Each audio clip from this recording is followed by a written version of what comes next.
जाओ जाओ जाओ गला गला गला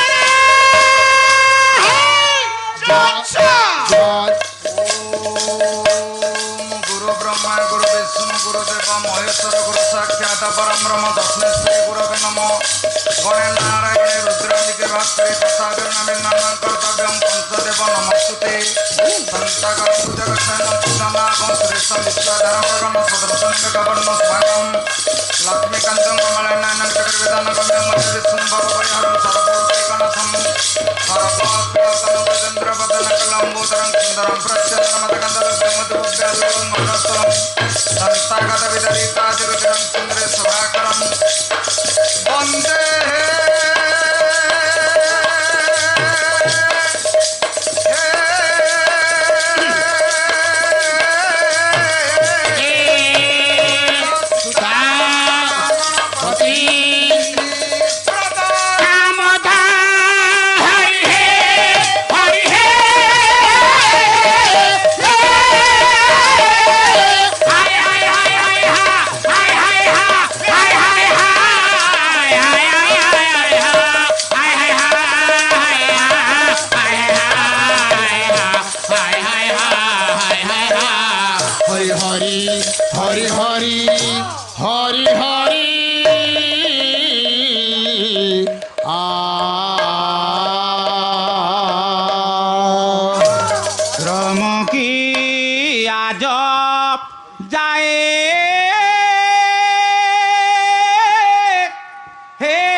ओडिशार परंपरा है ओडिसी चंपू बस बस चंपू पदी बोलिबा स चंपू हौ कवि सूर्य बलदेव रथंकर श्रम की आज जाए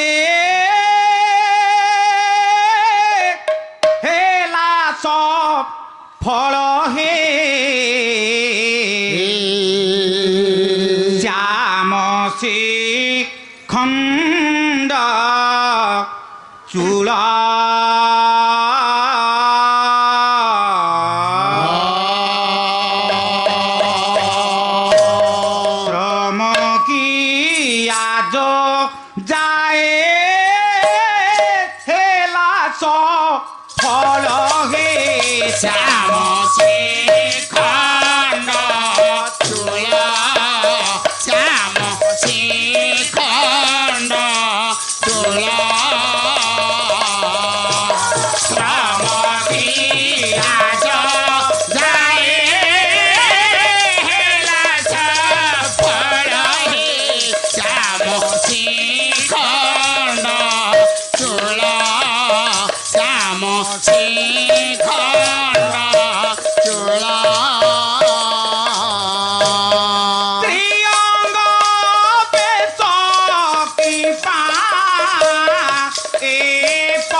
तुम्हें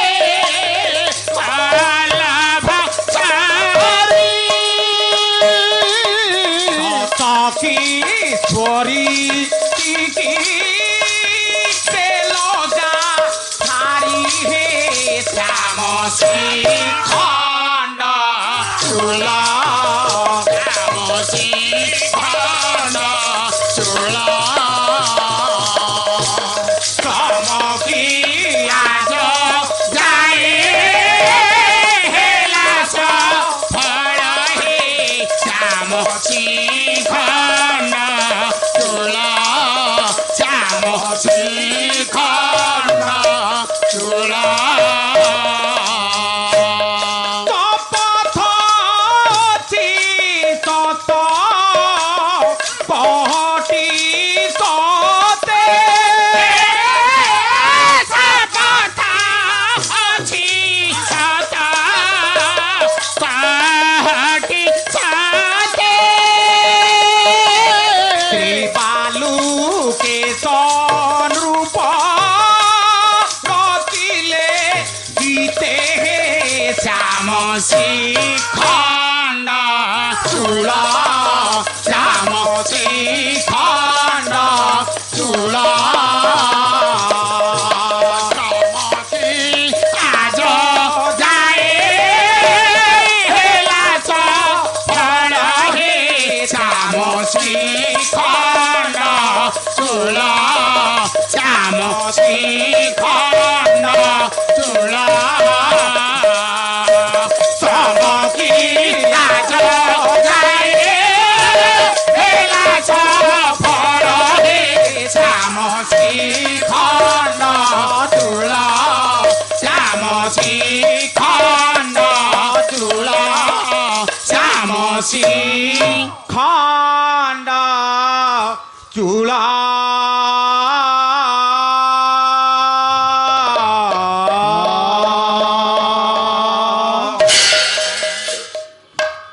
ঝঙ্করে তো সদা বাস মা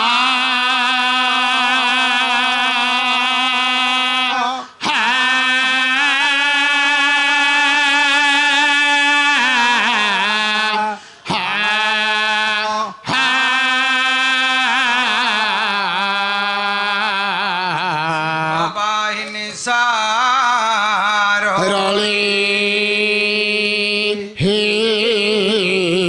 কণ্ঠে নিবাসায় মা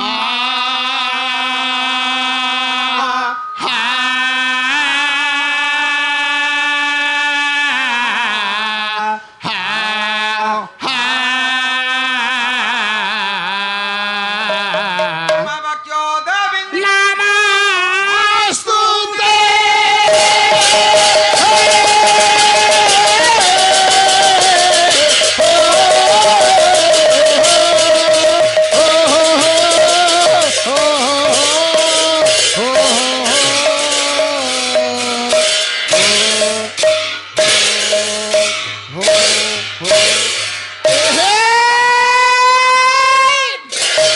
ସାର୍ କହିଲେ ବାକ୍ୟ ଦେବୀ ଦମ୍ବ ସ୍ତୁତେ ବାକ୍ୟ ଦେବୀ ନମସ୍ତୁତେ ନମସୂତ୍ର ଏ ବାକ୍ୟ ଦେବୀ ନମ মাধব ব্রজ বান্ধব হে হে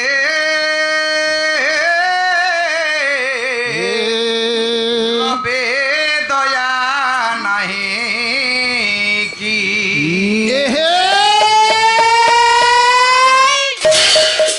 নীল মাধব ব্রজ বান্ধব হে লবে দয়া নাহি কি প্রভু লবে দয়া নাহি কি নীল মাধব ব্রজ বান্ধব হে লবে দয়া নাহি কি প্রভু লবে দয়া নাহি কি খণ্ড শ্রীখণ্ড মণ্ডন বৃজিলা দণ্ড ধর দণ্ড খণ্ডন মণ্ডন খণ্ড শ্রীখণ্ড মণ্ডন বৃজিলা দণ্ড ধর দণ্ড খণ্ডন মণ্ডন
प्रभु लभे दया नाही की निय माधव ब्रज बांधव हे लभे दया नाही की प्रभु लभे दया नाही की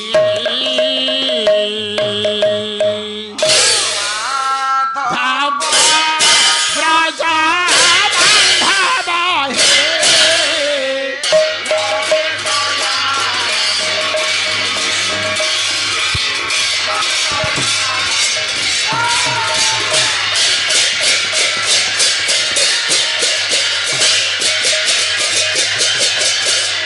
মাধব ব্রত বান্ধব হে লবে দয়া নাহি প্রভু লবে দয়া নাহি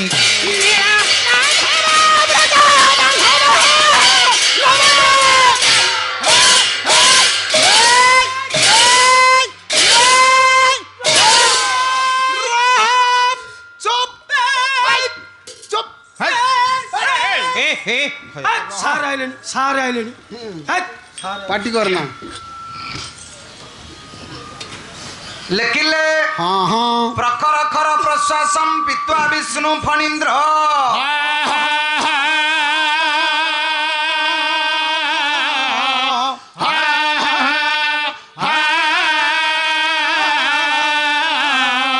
ସତି କମଳ ନେତ୍ରମ୍ ଗାଢ଼ ନିସ୍ତନ୍ଦ୍ରା ନିଦ୍ରା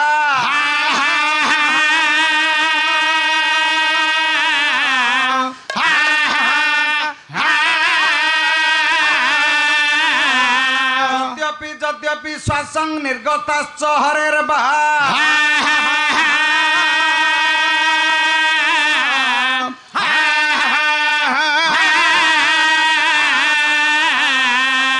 ତଦପି ସର୍ପ ସାଙ୍ଗ ବୃଦ୍ଧି ପ୍ରୟାତି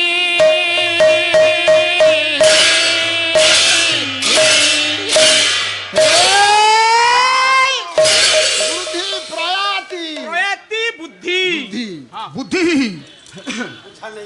ମମାରାଧ୍ୟ ଚିର ସମାନାସ୍ପଦ ସାହିତ୍ୟାନୁରାଗୀ ସୁଧୀ ଦର୍ଶକ ସମାଜ आज्ञा ପୁରାଣ ତ ଶୁଣି ମା ମାଉସୀ କୁନା କୁନି ଭାଇ ଭଉଣୀ ଯେତେ अनेक अपेक्षा करिसेंती ତଥା ଏ ଶିଶିର ସିକ୍ତ ଶୁଭରାତ୍ରିରେ ରୁଣ୍ଡୀଭୂତ ହୋଇଥିବା आज्ञा आज्ञा ଏ ସ୍ୱାଧୀନ ଭାରତର ଅପରିପକ୍ୱ କୋମଳମତି ସମଧର୍ମୀ ସମମର୍ମୀ ବରେଣ୍ୟ ଯୁବବନ୍ଧୁଗଣ बंधुगण ହେ ଆତ୍ମିକ ମହୋଦୟ महोदय ସାଂସ୍କୃତିକ ଅନୁଷ୍ଠାନରେ ଛୋଟ ହେଉ ବଡ଼ ହେଉ ଜଣେ ଜଣେ କଳାକାର ହିସାବରେ ଆମେମାନେ ଯେତେବେଳେ ମଞ୍ଚାସୀନ पंचासीन ପ୍ରଭୁର କଲ୍ୟାଣରୁ ଆମ ଛୋଟିଆ ଜୀବନରେ ଆମେ ଯେତେ କିଟି ସଂକଳନ କରିଛୁ आज्ञा आज्ञा ତା ସୀମା ସରହଦ ଭିତରେ ଦ୍ୱିପଦ ପ୍ରଭୁ କଥା प्रभु कथा ସର୍ବୋପରି ଆପଣମାନଙ୍କ ନିକଟରେ ଗୋଟେ ଶ୍ଲୋକ ଆବୃତ୍ତି କରିଛି हाँ हाँ ଏ ଶ୍ଲୋକର କର୍ତ୍ତା ଯିଏ ଆସିବେ आज्ञा ଆପଣମାନଙ୍କର ମଙ୍ଗଳ ବିଧାନ କରିବେ बेश ଏ ତ ସର୍ବୋପରି କବି କହିଲେ ଦିନକର ଘଟଣା कौन आज्ञा ବିଶ୍ୱପତି ନାରାୟଣ ଅନ୍ତର୍ଯ୍ୟାମୀ ଅନନ୍ତ ଶଯ୍ୟା କରିଛନ୍ତି सज्जा करिसेंती प्रभु ଜଗତର ପଡ଼ିଦାତ୍ରୀ ମା ଲକ୍ଷ୍ମୀ ଠାକୁରାଣୀ ସଚରାଚର ଜୀବଜଗତକୁ ପଡ଼ିବାଣ୍ଟି ସାରି आज्ञा आज्ञା ଯେତେବେଳେ ଆସିଲେ ପ୍ରଭୁଙ୍କୁ ଉଠେଇବା କାହିଁ କହିଲେ ପ୍ରଭୁ ଆପଣ ଏମିତି ଶୋଇଥିବେ ନା ଆଉ ଜଗତରେ କିଛି ଅଛି संसार कथा बुझे ना सोईथि 56 କୋଟି ଜୀବଜଗତକୁ ମୁଁ ପଡ଼ିବାଣ୍ଟି ସାରି ଆସିଲିଣି हाँ ସବୁ ନିତ୍ୟକର୍ମ ସରିବା ପରେ ମଧ୍ୟ ତମର ଏ ପର୍ଯ୍ୟନ୍ତ ନିଦ ଭାଗିନି ଆପଣ ଏ ଯାଏଁ ଶୋଇଛନ୍ତି सोईछंती एक बटी आउ ସୃଷ୍ଟି ଚଳିବ ତ हाँ ପ୍ରଭୁ ସେଇଠି ଟିକେ ହସିଲେ କହିଲେ ଲକ୍ଷ୍ମୀ आज्ञा ତମେ ଯୋଉ ଭାବୁଛ ଜଗତକୁ ପଡ଼ିବାଣ୍ଟି ସାରି ଆସିଲଣି हाँ ଆଚ୍ଛା ସେ ପଡ଼ି ଆଣିଲ କୋଉଠୁ ए घरे खेला आनिले କହିଲେ ଭଣ୍ଡାରରୁ ନେଲି हाँ हाँ କହିଲେ ଭଣ୍ଡାରକୁ ଆସିଲା କେମିତି ଜାଣିଛ ନା ନା ନାଇଁ ନାଇଁ କହିଲେ ଥିଲେ ତ ଯିଏ ହେଲେ ଦେଇଦବ ନୁହଁ କ'ଣ ସେଥିରେ ଲାଭ କ'ଣ ଅଛି କିଛି ନାହିଁ ସେଦିନ ପ୍ରଭୁ କହିଲେ ଆମେ 6 ଜଣ ମିଶି ଆଜ୍ଞା। ଏ ପୃଥିବୀ କି ପାଳନ କରୁଥିବା ଯୋଗୁଁ ବେଶ। ଯାହା ଶସ୍ୟ ଉତ୍ପାଦନ ହଉଛି ତମେ ନେଇ ତା ଘରେ ଦେଇ ଆସୁଛ ଚରିତ୍ର ଯଦି ସୃଷ୍ଟି ପାଳନ କରିବାକୁ କିଏ ସେ ଥାନ୍ତି ତାହେଲେ 5 ଜଣ ଚାକିରିଆ ମୁଁ ଜଣେ 6 ଜଣ ମିଶି ସଂସାରକୁ ପାଳନ କରୁଛୁ ଆଜ୍ଞା ଲକ୍ଷ୍ମୀ ଅବାକ ହେଇ ଚାହିଁଲେ କହିଲେ 6 ଜଣ 5 ଜଣ ଚାକିରିଆ ତମେ ଜଣେ ହଁ। ଚାକିରିଆ କିଏ ସେ ତ କାହିଁ ମୁଁ ଜାଣିନି ଜାଣିନ କହିଲେ ରୋଗୀ ମୂର୍ଖ ଦରିଦ୍ରସ୍ୟ ପ୍ରବାସୀ ପରପାଳକା ପରଦାର ପହାରିଚ ସରେଇତେ ପୃଥିପାଳ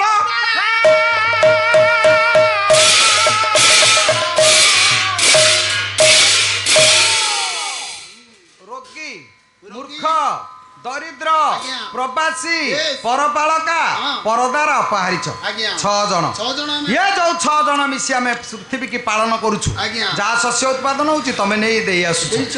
କହିଲେ ପ୍ରଭୁ ଯାହା ହଉ ଭଲ ଚାକିରିଆ ଗଣ୍ଡିଏ ରଖିଛନ୍ତି ପ୍ରଥମ ଚାକିରିଆ ରୋଗୀ ରୋଗୀ ରୋଗୀ କିଏ ସେ କିଏ ସେ? କହିଲେ ରୋଗୀ ହେଲେ ଚନ୍ଦ୍ର ଚନ୍ଦ୍ର। ସେ ଗୋଟିଏ ପକ୍ଷ ବଢିବେ ଆଜ୍ଞା। ଗୋଟିଏ ପକ୍ଷ ଛିଡ଼ିବେ ଛିଡ଼ିବେ। ଗୁରୁ ପତ୍ନୀକି ଅପହରଣ କରିଥିବା ଯୋଗୁଁ ଆଜ୍ଞା। ଗୁରୁଙ୍କ ଅଭିଶାପରୁ ହଁ। ପକ୍ଷଟିଏ ବଢନ୍ତି ପକ୍ଷଟିଏ ଛିଡ଼ନ୍ତି। ଛିଡ଼ନ୍ତି ତେଣୁ ସିଏ ହଉଛନ୍ତି ସଂସାର ଜଣେ ରୋଗୀ ଆଜ୍ଞା। ଯଦି ଚନ୍ଦ୍ର କିରଣ ଇଏ ଭୂପୃଷ୍ଠରେ ନ ପଡିବ ହଁ। ତାହେଲେ ଶସ୍ୟ ଉତ୍ପାଦନ ହେଇପାରିବନି ହେଇପାରିବନି। କୁମାର ପୂର୍ଣ୍ଣିମା ଦିନ ଚଷାଗ୍ରର ପୁଅ ଆଜ୍ଞା। ଆକାଶକୁ ଚାହିଁଥବ ହଁ। ଯଦି ନିର୍ମଳ ଚନ୍ଦ୍ର ଅଛି ହଁ। ତାହେଲେ ତା ମନରେ ଖୁସି ଅଛି ଏ ବର୍ଷ ରବି ଶସ୍ୟ ଭଲ ହବ ଭଲ ହବ। ତାହେଲେ ଚନ୍ଦ୍ର କିରଣ ଚାଷୀ କୂଳ ପାଇଁ ଏକାନ୍ତ ଆବଶ୍ୟକ ଆଜ୍ଞା, ଆଜ୍ଞା। ଆଉ ଚନ୍ଦ୍ର କିରଣ ନ ପଡ଼ିଲେ ଶସ୍ୟ ଉତ୍ପାଦନ ହବନି ହବନି। ଇଏ ସିନା ହେଲେ ପ୍ରଥମ ଚାକିରିଆ ଆଜ୍ଞା। ଦ୍ୱିତୀୟରେ ଇଏ? କହିଲେ ମୂର୍ଖ ମୂର୍ଖ। ମୂର୍ଖ ହଉଛି ପବନ ପବନ କାହିଁ ନା 50ଟା ଅନାବନା ଜାଗାରେ ବୁଲୁଥବ ଆଜ୍ଞା। ହଠାତ୍ ମନ୍ଦିର ଭିତରକୁ ଯିବ ପଶିଯିବ। ପବନ କଣ ଚିନ୍ତା କରିବ ମୁଁ ଅପବିତ୍ର ଜାଗାରେ ବୁଲୁଥିବି ଏ ମନ୍ଦିର ଭିତରକୁ କାହିଁ ଯିବି ଯିବିନି ବୋଲି। ସିଏ ହଉଛି ସଂସାରେ ମୂର୍ଖ ଆଜ୍ଞା। ପବନକୁ ଯଦି ଆପଣ ଦେଖିବେ ଆଜ୍ଞା। ପବନ ଯଦି ସଂସାର ନାହିଁ ଏ ଜୀବସତ୍ତା ବଞ୍ଚି ପାରିବ ନାହିଁ ନାଇଁ, ନାଇଁ। ଆପଣ ଯଦି ପଡ଼ିଶା ଘର ଲୋକ ସାଙ୍ଗରେ କି ଭାଇ ସାଙ୍ଗରେ ବନ୍ଧୁ ସାଙ୍ଗରେ ଝଗଡ଼ା କରିବେ ହଁ। କହିବେ ତୁ ଆମ ଘରକୁ ଆସେ ନା ଆଜ୍ଞା। ଯଦି ପବନ ସାଙ୍ଗରେ କଳି କରିବେ କହିବେ ଆମ ଘର ଆଡେ ତୁ ଆସେ ନା ହଁ। ଜୀବନ ରହିବ ରହିବନି। କହିଲେ ଜୀବସତ୍ତା ଯଦି କାହାକୁ ସଂସାରେ ବୁଝାଯାଏ ଆଜ୍ଞା। ତାହେଲେ ସେ ହଉଛି ପବନ ପବନ। ସଂସାର ଭିତରେ ତା ଭଳି କେହି ନାହିଁ ନାହିଁ। କହିଲେ ଯିଏ ତାକୁ ଚିହ୍ନିଛି ଆଜ୍ଞା। ସଂସାରରେ ସିଏ ପାଇଛି ଆଉ ତାକୁ ଯିଏ ଚିହ୍ନି ନ ପାରିଛି ହଁ। ତାର ସବୁ ସର୍ବସ୍ୱ ନଷ୍ଟ ହେଇଯିବ ନଷ୍ଟ ହବ।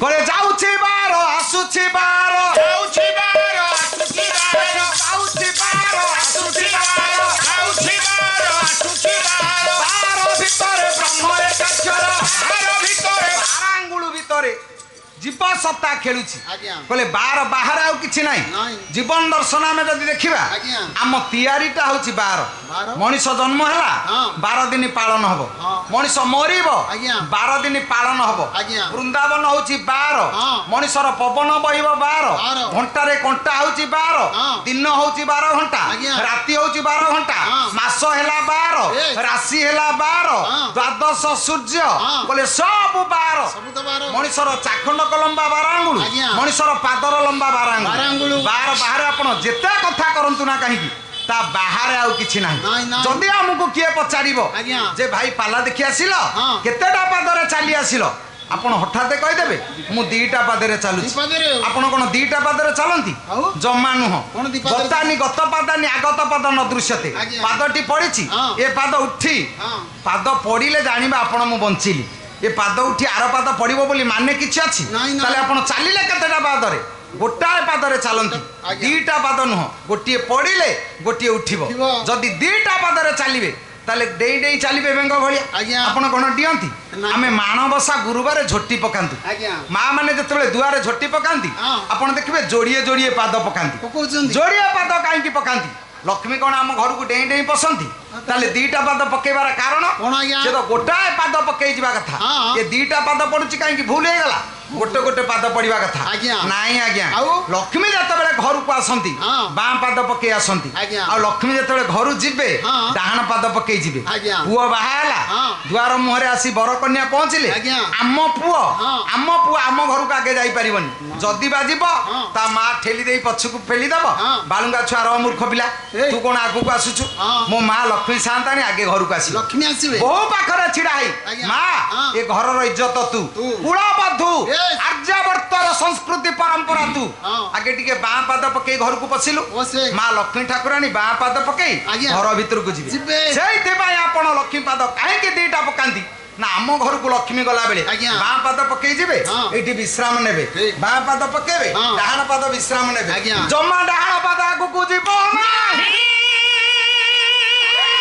ଆମେ ଲକ୍ଷ୍ମୀ ପାଦ ଯୋଡେ ଯୋଡେ ପକଉ ଆଜ୍ଞା। ଡାହାଣ ପାଦ ଯଦି ବାହାରିଲା ତାହେଲେ ଭୁଲ ହବ ଆଜ୍ଞା। କାହିଁକି ଏ କଥା କହୁଛି କାହିଁକି? ନା ଆପଣ ଚାଲିଲା ବେଳେ ଯଦି କହିବେ ଯେ ଏ ସୃଷ୍ଟିରେ 2ଟା ପାଦ ନୁହଁ ଗୋଟେ ପାଦରେ ଚାଲନ୍ତି ଆଜ୍ଞା। ସେତିକି ନୁହଁ ବୁଢା ମଉସା ଜଣେ ତାଙ୍କୁ ଯଦି ଆମେ ପଚାରିବେ ହଁ। ଆଜ୍ଞା ଆଉ ଆପଣଙ୍କର ଏ ଗାଁରେ ଜମି କେତେ ନା ବାପା 10 ଏକର ହବ 10 ଏକର। ଯଦି ତାକୁ ଚାହିଁବେ ହଁ। ସେ ଲୋକଟା ସେତେ ଆଡା ଚଉଡା ଲୋକ ନୁହଁ ନାଇଁ। ହଠାତ୍ ଆପଣ ସେଇଠି ପାଖରେ ଆଉ ଜଣେ ବୁଢା ବସିଥିବେ ହଁ, ହଁ। ସେ କହିଥିବେ ବାପା ତାକୁ କଣ ଚାହୁଁଛ ସେ ବୁଢାକୁ ସିନା ଦେଖୁଛ ଏମିତି ହଁ। ତାର ଉଭା କେତେ ପୋତା କେତେ ସଂସାର ଆଜ୍ଞା ମଣିଷର ଉଭା କେତେ ପୋତା କେତେ ଏଇଟା ପ୍ରଶ୍ନବାଚକ ଚିହ୍ନ ଆଜ୍ଞା। ଯଦି ୟାକୁ ଉତ୍ତର ଖୋଜିବା ଆମେ ବେଶ। ଉଭା କେତେ ପୋତା କେତେ ତା ତା ଉତ୍ତର ହଉଛି ଉଭା ଯେତେ ହଁ। ପୋତା ସେତେ। ହଁ। ତାହେଲେ ଉତ୍ତର ସେତେ ବୋଲି ସଂଖ୍ୟା ସଂସାରେ କିଛି ନାହିଁ। ନାହିଁ। କାହିଁକି ଏ କଥା କହୁଛି? ଏକଠୁ ଆପଣ 100 ଯାଏଁ ଗଣନ୍ତୁ, ଆଜ୍ଞା। ସେତେ ସଂଖ୍ୟା କିଛି ଅଛି? କାହିଁ ମୁଁ ଅଛି। ସେତେଟି କେତେ? କେତେ? ସେତେଟି ହଉଛି 12। କାହିଁକି 12? ମଣିଷ ହଁ। ତୁ ପୋତା ହେଇଛୁ କେତେ? ନା 12 ଆଙ୍ଗୁଳିରେ। ଆଜ୍ଞା। ଯୋଉ ପାଦରେ ଚାଲୁଛୁ ହଁ। ଏ 12 ଆଙ୍ଗୁଳଟି ତୋର, ତୋର। ଆର 12 ଆଙ୍ଗୁଳ ତୋର ନୁହଁ। ଆସିବ ବୋଲି ମାନେ ଅଛି? ନାହିଁ, ନାହିଁ। ପଢିଲା ବେଳକୁ ଜୀବନ ପଳେଇଥିବ। କିଏ କହିବ କି ତେଣୁ ନା? ମଣିଷର ଜମି ସଂଖ୍ୟା ହଉଛି 12 ଆଙ୍ଗୁଳ। 12 ଆଙ୍ଗୁଳ। ଉଭା କେତେ? କେତେ? ଉପରେ କେତେ? ନା 5000 ସ୍କୋୟାର ଫୁଟ ଛାତ। ଆଜ୍ଞା। ଜମା ନୁହଁ ଆଜ୍ଞା। ଆଉ? ସୁଭାଷ ଦାସ ଗୋଟା ଭଜନ ଗାଇଥିଲେ, ହଁ। ବଖରେ ଘରକୁ ଆୟୁଷ ନିଅଣ୍ଟ ଉଆସ କାହିଁକି କାହିଁକି ତୋଳିବି? ତୋଳିବି? ବଖରେ ଘରକୁ ତ ଜୀବନ ନାହିଁ, ଉଆସ କଣ ହବ? କଣ ଦରକାର? ତାହେଲେ କେତେ ହଜାର ସ୍କୋୟାର ଫୁଟ ଛାତ ତୋର?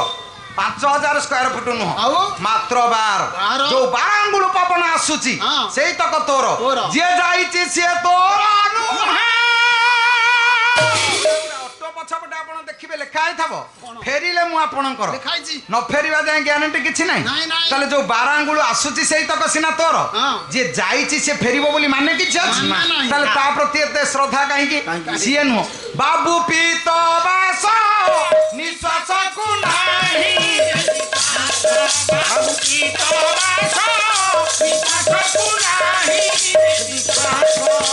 ଆହା ଦିନ ରାତି ସନ୍ଦ ଖାଲି,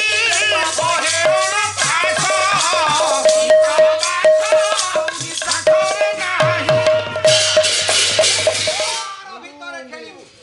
ବାର ବାର କିଛି ଅଛି? ନାହିଁ। ତାକୁ ବିଶ୍ୱାସ ନାହିଁ ନାହିଁ। ଯେ 12 ଆସିଛି ତୋର, ହଁ। ଯେ ଯାଇଛି ତୋର ନୁହଁ। ନୁହଁ। ତାହେଲେ ସେଇ 12 ଆଙ୍ଗୁଳ ତୋର। ଆଜ୍ଞା। ତାହେଲେ ଉପରେ 12 ହଁ। ତଳେ 12। 12 କୁ ଛାଡ଼ିଲେ ଆଜ୍ଞା। ଆଉ ଜୀବନରେ କିଛି ନାହିଁ, ନାହିଁ। ନାହିଁ। ଯଦି ସେଇ ତକ ଅଛି ହଁ। ତ ଜୀବନରେ ସବୁ ଅଛି। ଅଛି। ତାହେଲେ ଏ 12 କୁ ଯଦି ଆମେ ଖୋଜିବା, ଆଜ୍ଞା। କହିଲେ ଯଦି ପବନ ନାହିଁ ସୃଷ୍ଟି ବଞ୍ଚିନି, ଜୀବସତ୍ତା ବଞ୍ଚିବନି। ନା। ତାହେଲେ ଦ୍ୱିତୀୟ ଚାକିରିଆ ସେ ହଉଛି ପବନ। ପବନ। ଯଦି ପବନ ନାହିଁ ହଁ। ତାହେଲେ ଜଗତ ବଞ୍ଚିବନି। ବଞ୍ଚିବନି। ତାହେଲେ ଦେଖନ୍ତୁ, ଆଜ୍ଞା। ରୋଗୀ ସିନା ଗଲେ, ହଁ। ମୂର୍ଖ ଗଲେ, ଆଜ୍ଞା। ଦରିଦ୍ର କିଏ ଆଜ୍ଞା? ଅଗ୍ନି ଯେ ସନେ ସର୍ବ ଖାଇ, ଓଡ଼ିଶାରେ ଗୁଣ ଦୋଷ ନାହିଁ।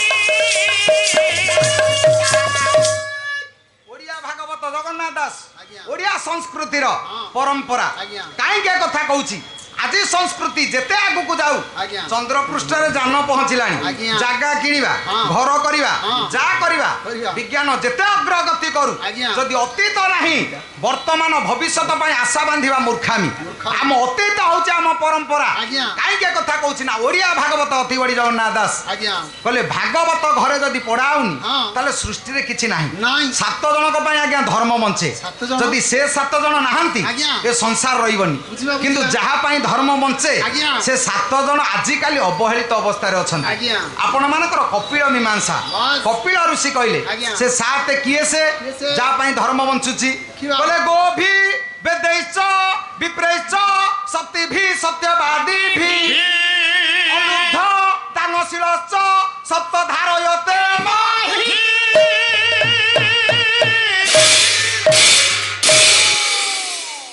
ଆପଣ ମାନଙ୍କର କପିଳ ଋଷି କହିଲେ ଠିକ ଅଛି ଦିଅ। ଗୋଭି ଗୋଭି। ପ୍ରଥମେ ରଖିଲେ ଗୋରୁକୁ। ଆଜ୍ଞା। ଗାଈ ପାଇଁ ଆଜ୍ଞା ସୃଷ୍ଟିରେ ଧର୍ମ ବଞ୍ଚେ। ଆଜ୍ଞା। ଯଦି ଗୋ ପାଳନ ନାହିଁ ହଁ। ଧର୍ମ ବଞ୍ଚିବନି। ବଞ୍ଚିବନି। କିନ୍ତୁ ଆଜି ସଂସ୍କୃତିରେ ଗାଈ ଗୁହାଳ ଆଉ ନାହିଁ ନାହିଁ। କି ଗାଈ ନାହାନ୍ତି। ନାହିଁ, ନାହିଁ। ଗାଈ ବିକା ହେଲେ କୁକୁର ପଛେ ପୋଷା ହେବେ, ଆଜ୍ଞା। କିନ୍ତୁ ଗାଈ ରହିବେନି। ରହିବେନି କିନ୍ତୁ ତ। ଗୋ ଶାସ୍ତ୍ର କହନ୍ତି ଆଜ୍ଞା। ଗାଈ ପିଠିକି ଆପଣ ଯଦି ସକାଳୁ ଉଠି 10 ଥର ସାଉଁଳି ଦେବେ ହଁ। ହାଇ ବ୍ଲଡ ପ୍ରେସର ଥିଲେ କମିଯିବ। କିନ୍ତୁ ଆମେ ଗାଈ ପିଠି ସାଉଁଳୁନୁ, କୁକୁର ପିଠି ସକାଳୁ ସାଉଁଳୁଛୁ। ଆଜ୍ଞା, ଆଜ୍ଞା। ଆଚ୍ଛା ଗାଈ ପିଠି ସାଉଁଳିଲେ ସିନା ବ୍ଲଡ ପ୍ରେସର କମିବ, ଆଜ୍ଞା, ଆଜ୍ଞା। କୁକୁର ପିଠିଟି ସାଉଁଳିଲେ ହଁ। ଆମର କୋଉ ପ୍ରେସର କମିବ? ମାନେ? ହାଇ ବ୍ଲଡ ପ୍ରେସର କମିବ ନା ଲୋ ବ୍ଲଡ ପ୍ରେସର କମିବ? କୋଉଟାକିରେ କମିବନି କିଛି। କାହିଁକି ଏ କଥା କହୁଛି? ହଁ। ବରଂ ସୃଷ୍ଟିରେ ଗୋଟିଏ ଚଣ୍ଡାଳ, ପଶୁ ଚଣ୍ଡାଳ କୁକୁର, ହଁ। ପକ୍ଷୀ ଚଣ୍ଡାଳ କାଉ, ଆଜ୍ଞା। ମଣିଷ ଚଣ୍ଡାଳ ଦେଲା ପରେ ଯିଏ କହେ ହଁ। ବାବାଜୀ ଚଣ୍ଡାଳ ଯିଏ ରାଗିଲା। ରାଗିଲା ଆଉ। ସକାଳୁ ଯଦି କୁକୁର ମୁହଁ ଚାହିଁବେ ଅଶୁଭ। ଆଜ୍ଞା। ବାପା ପାୱାରଲେସ୍ ରେ ପଡିଛି, ହଁ। ଯଦି କହିବ ପୁଅ ହଁ। ଟିକେ ହାତ ଧରି ଦିଏ ଲାଟ୍ରିନ୍ ଯିବି, ହଁ। ନା ମୋ ଅଫିସ ଟାଇମ ହେଇଯିବ।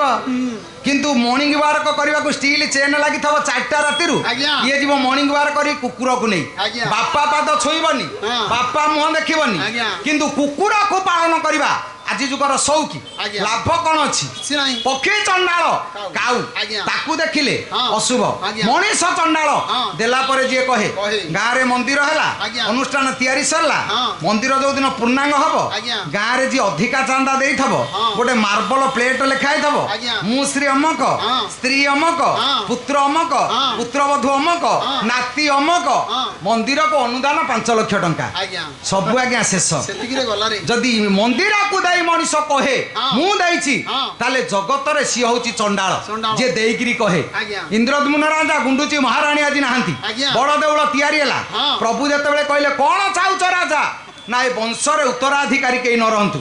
କାରଣ କାଲି ଯଦି କେସ୍ କହିବ ଏ ମନ୍ଦିର ମୋ ବାପା କରିଛି, ହଁ। ତାହେଲେ ସବୁ ଧର୍ମ ନଷ୍ଟ। ନଷ୍ଟ ହବ। ସିଏ ଉତ୍ତରାଧିକାରୀ ଖୋଜିଲେନି, ନାଇଁ। କିନ୍ତୁ ଆମେ ଯିଏ ଅରୁଆ ଚାଉଳ 2 ନଉତି ଦେଇଥିବା ଗାଁ ଯଜ୍ଞକୁ, ଆଜ୍ଞା। ସିଏ କହିବ ମୁଁ ହୁମେରେ ବସିବି, ଆଉ କାହିଁକିନା ବେଶୀ ଚାଉଳ ସିଏ ଦେଇଛି। ହଁ ହଁ ଫାଇଦା କ'ଣ ଅଛି? କିଛି ନାହିଁ। ଦେଲା ଲୋକ ନିଜକୁ ଲୁଚେଇଲେ ଆଜ୍ଞା। ତାକେଇ କହନ୍ତି ଦାନ ଧର୍ମ ଦେଲା ଲୋକ। ଆଜ୍ଞା। ସେଇଥିପାଇଁ କହନ୍ତି ଚୋରି ନାରୀ ହତ୍ୟା ମିଥ୍ୟା, ହଁ। 4ଟା କଥା କରନ୍ତୁନି। ଆଜ୍ଞା। ସନ୍ଧ୍ୟାବେଳେ ବାପା ପୁଅକୁ ବସେଇ କହେ ପୁଅ ଚୋରି ନାରୀ ହତ୍ୟା ମିଥ୍ୟା ଛାଡ଼ି ଆଉ ଯାହା କରିବୁ କରେ। କରେ। କିନ୍ତୁ ଜଗତରେ ଆଜ୍ଞା ଏଇ 4ଟା ଯିଏ କରିଛି ସେଇ ପୁଣ୍ୟବନ୍ତ ଲୋକ।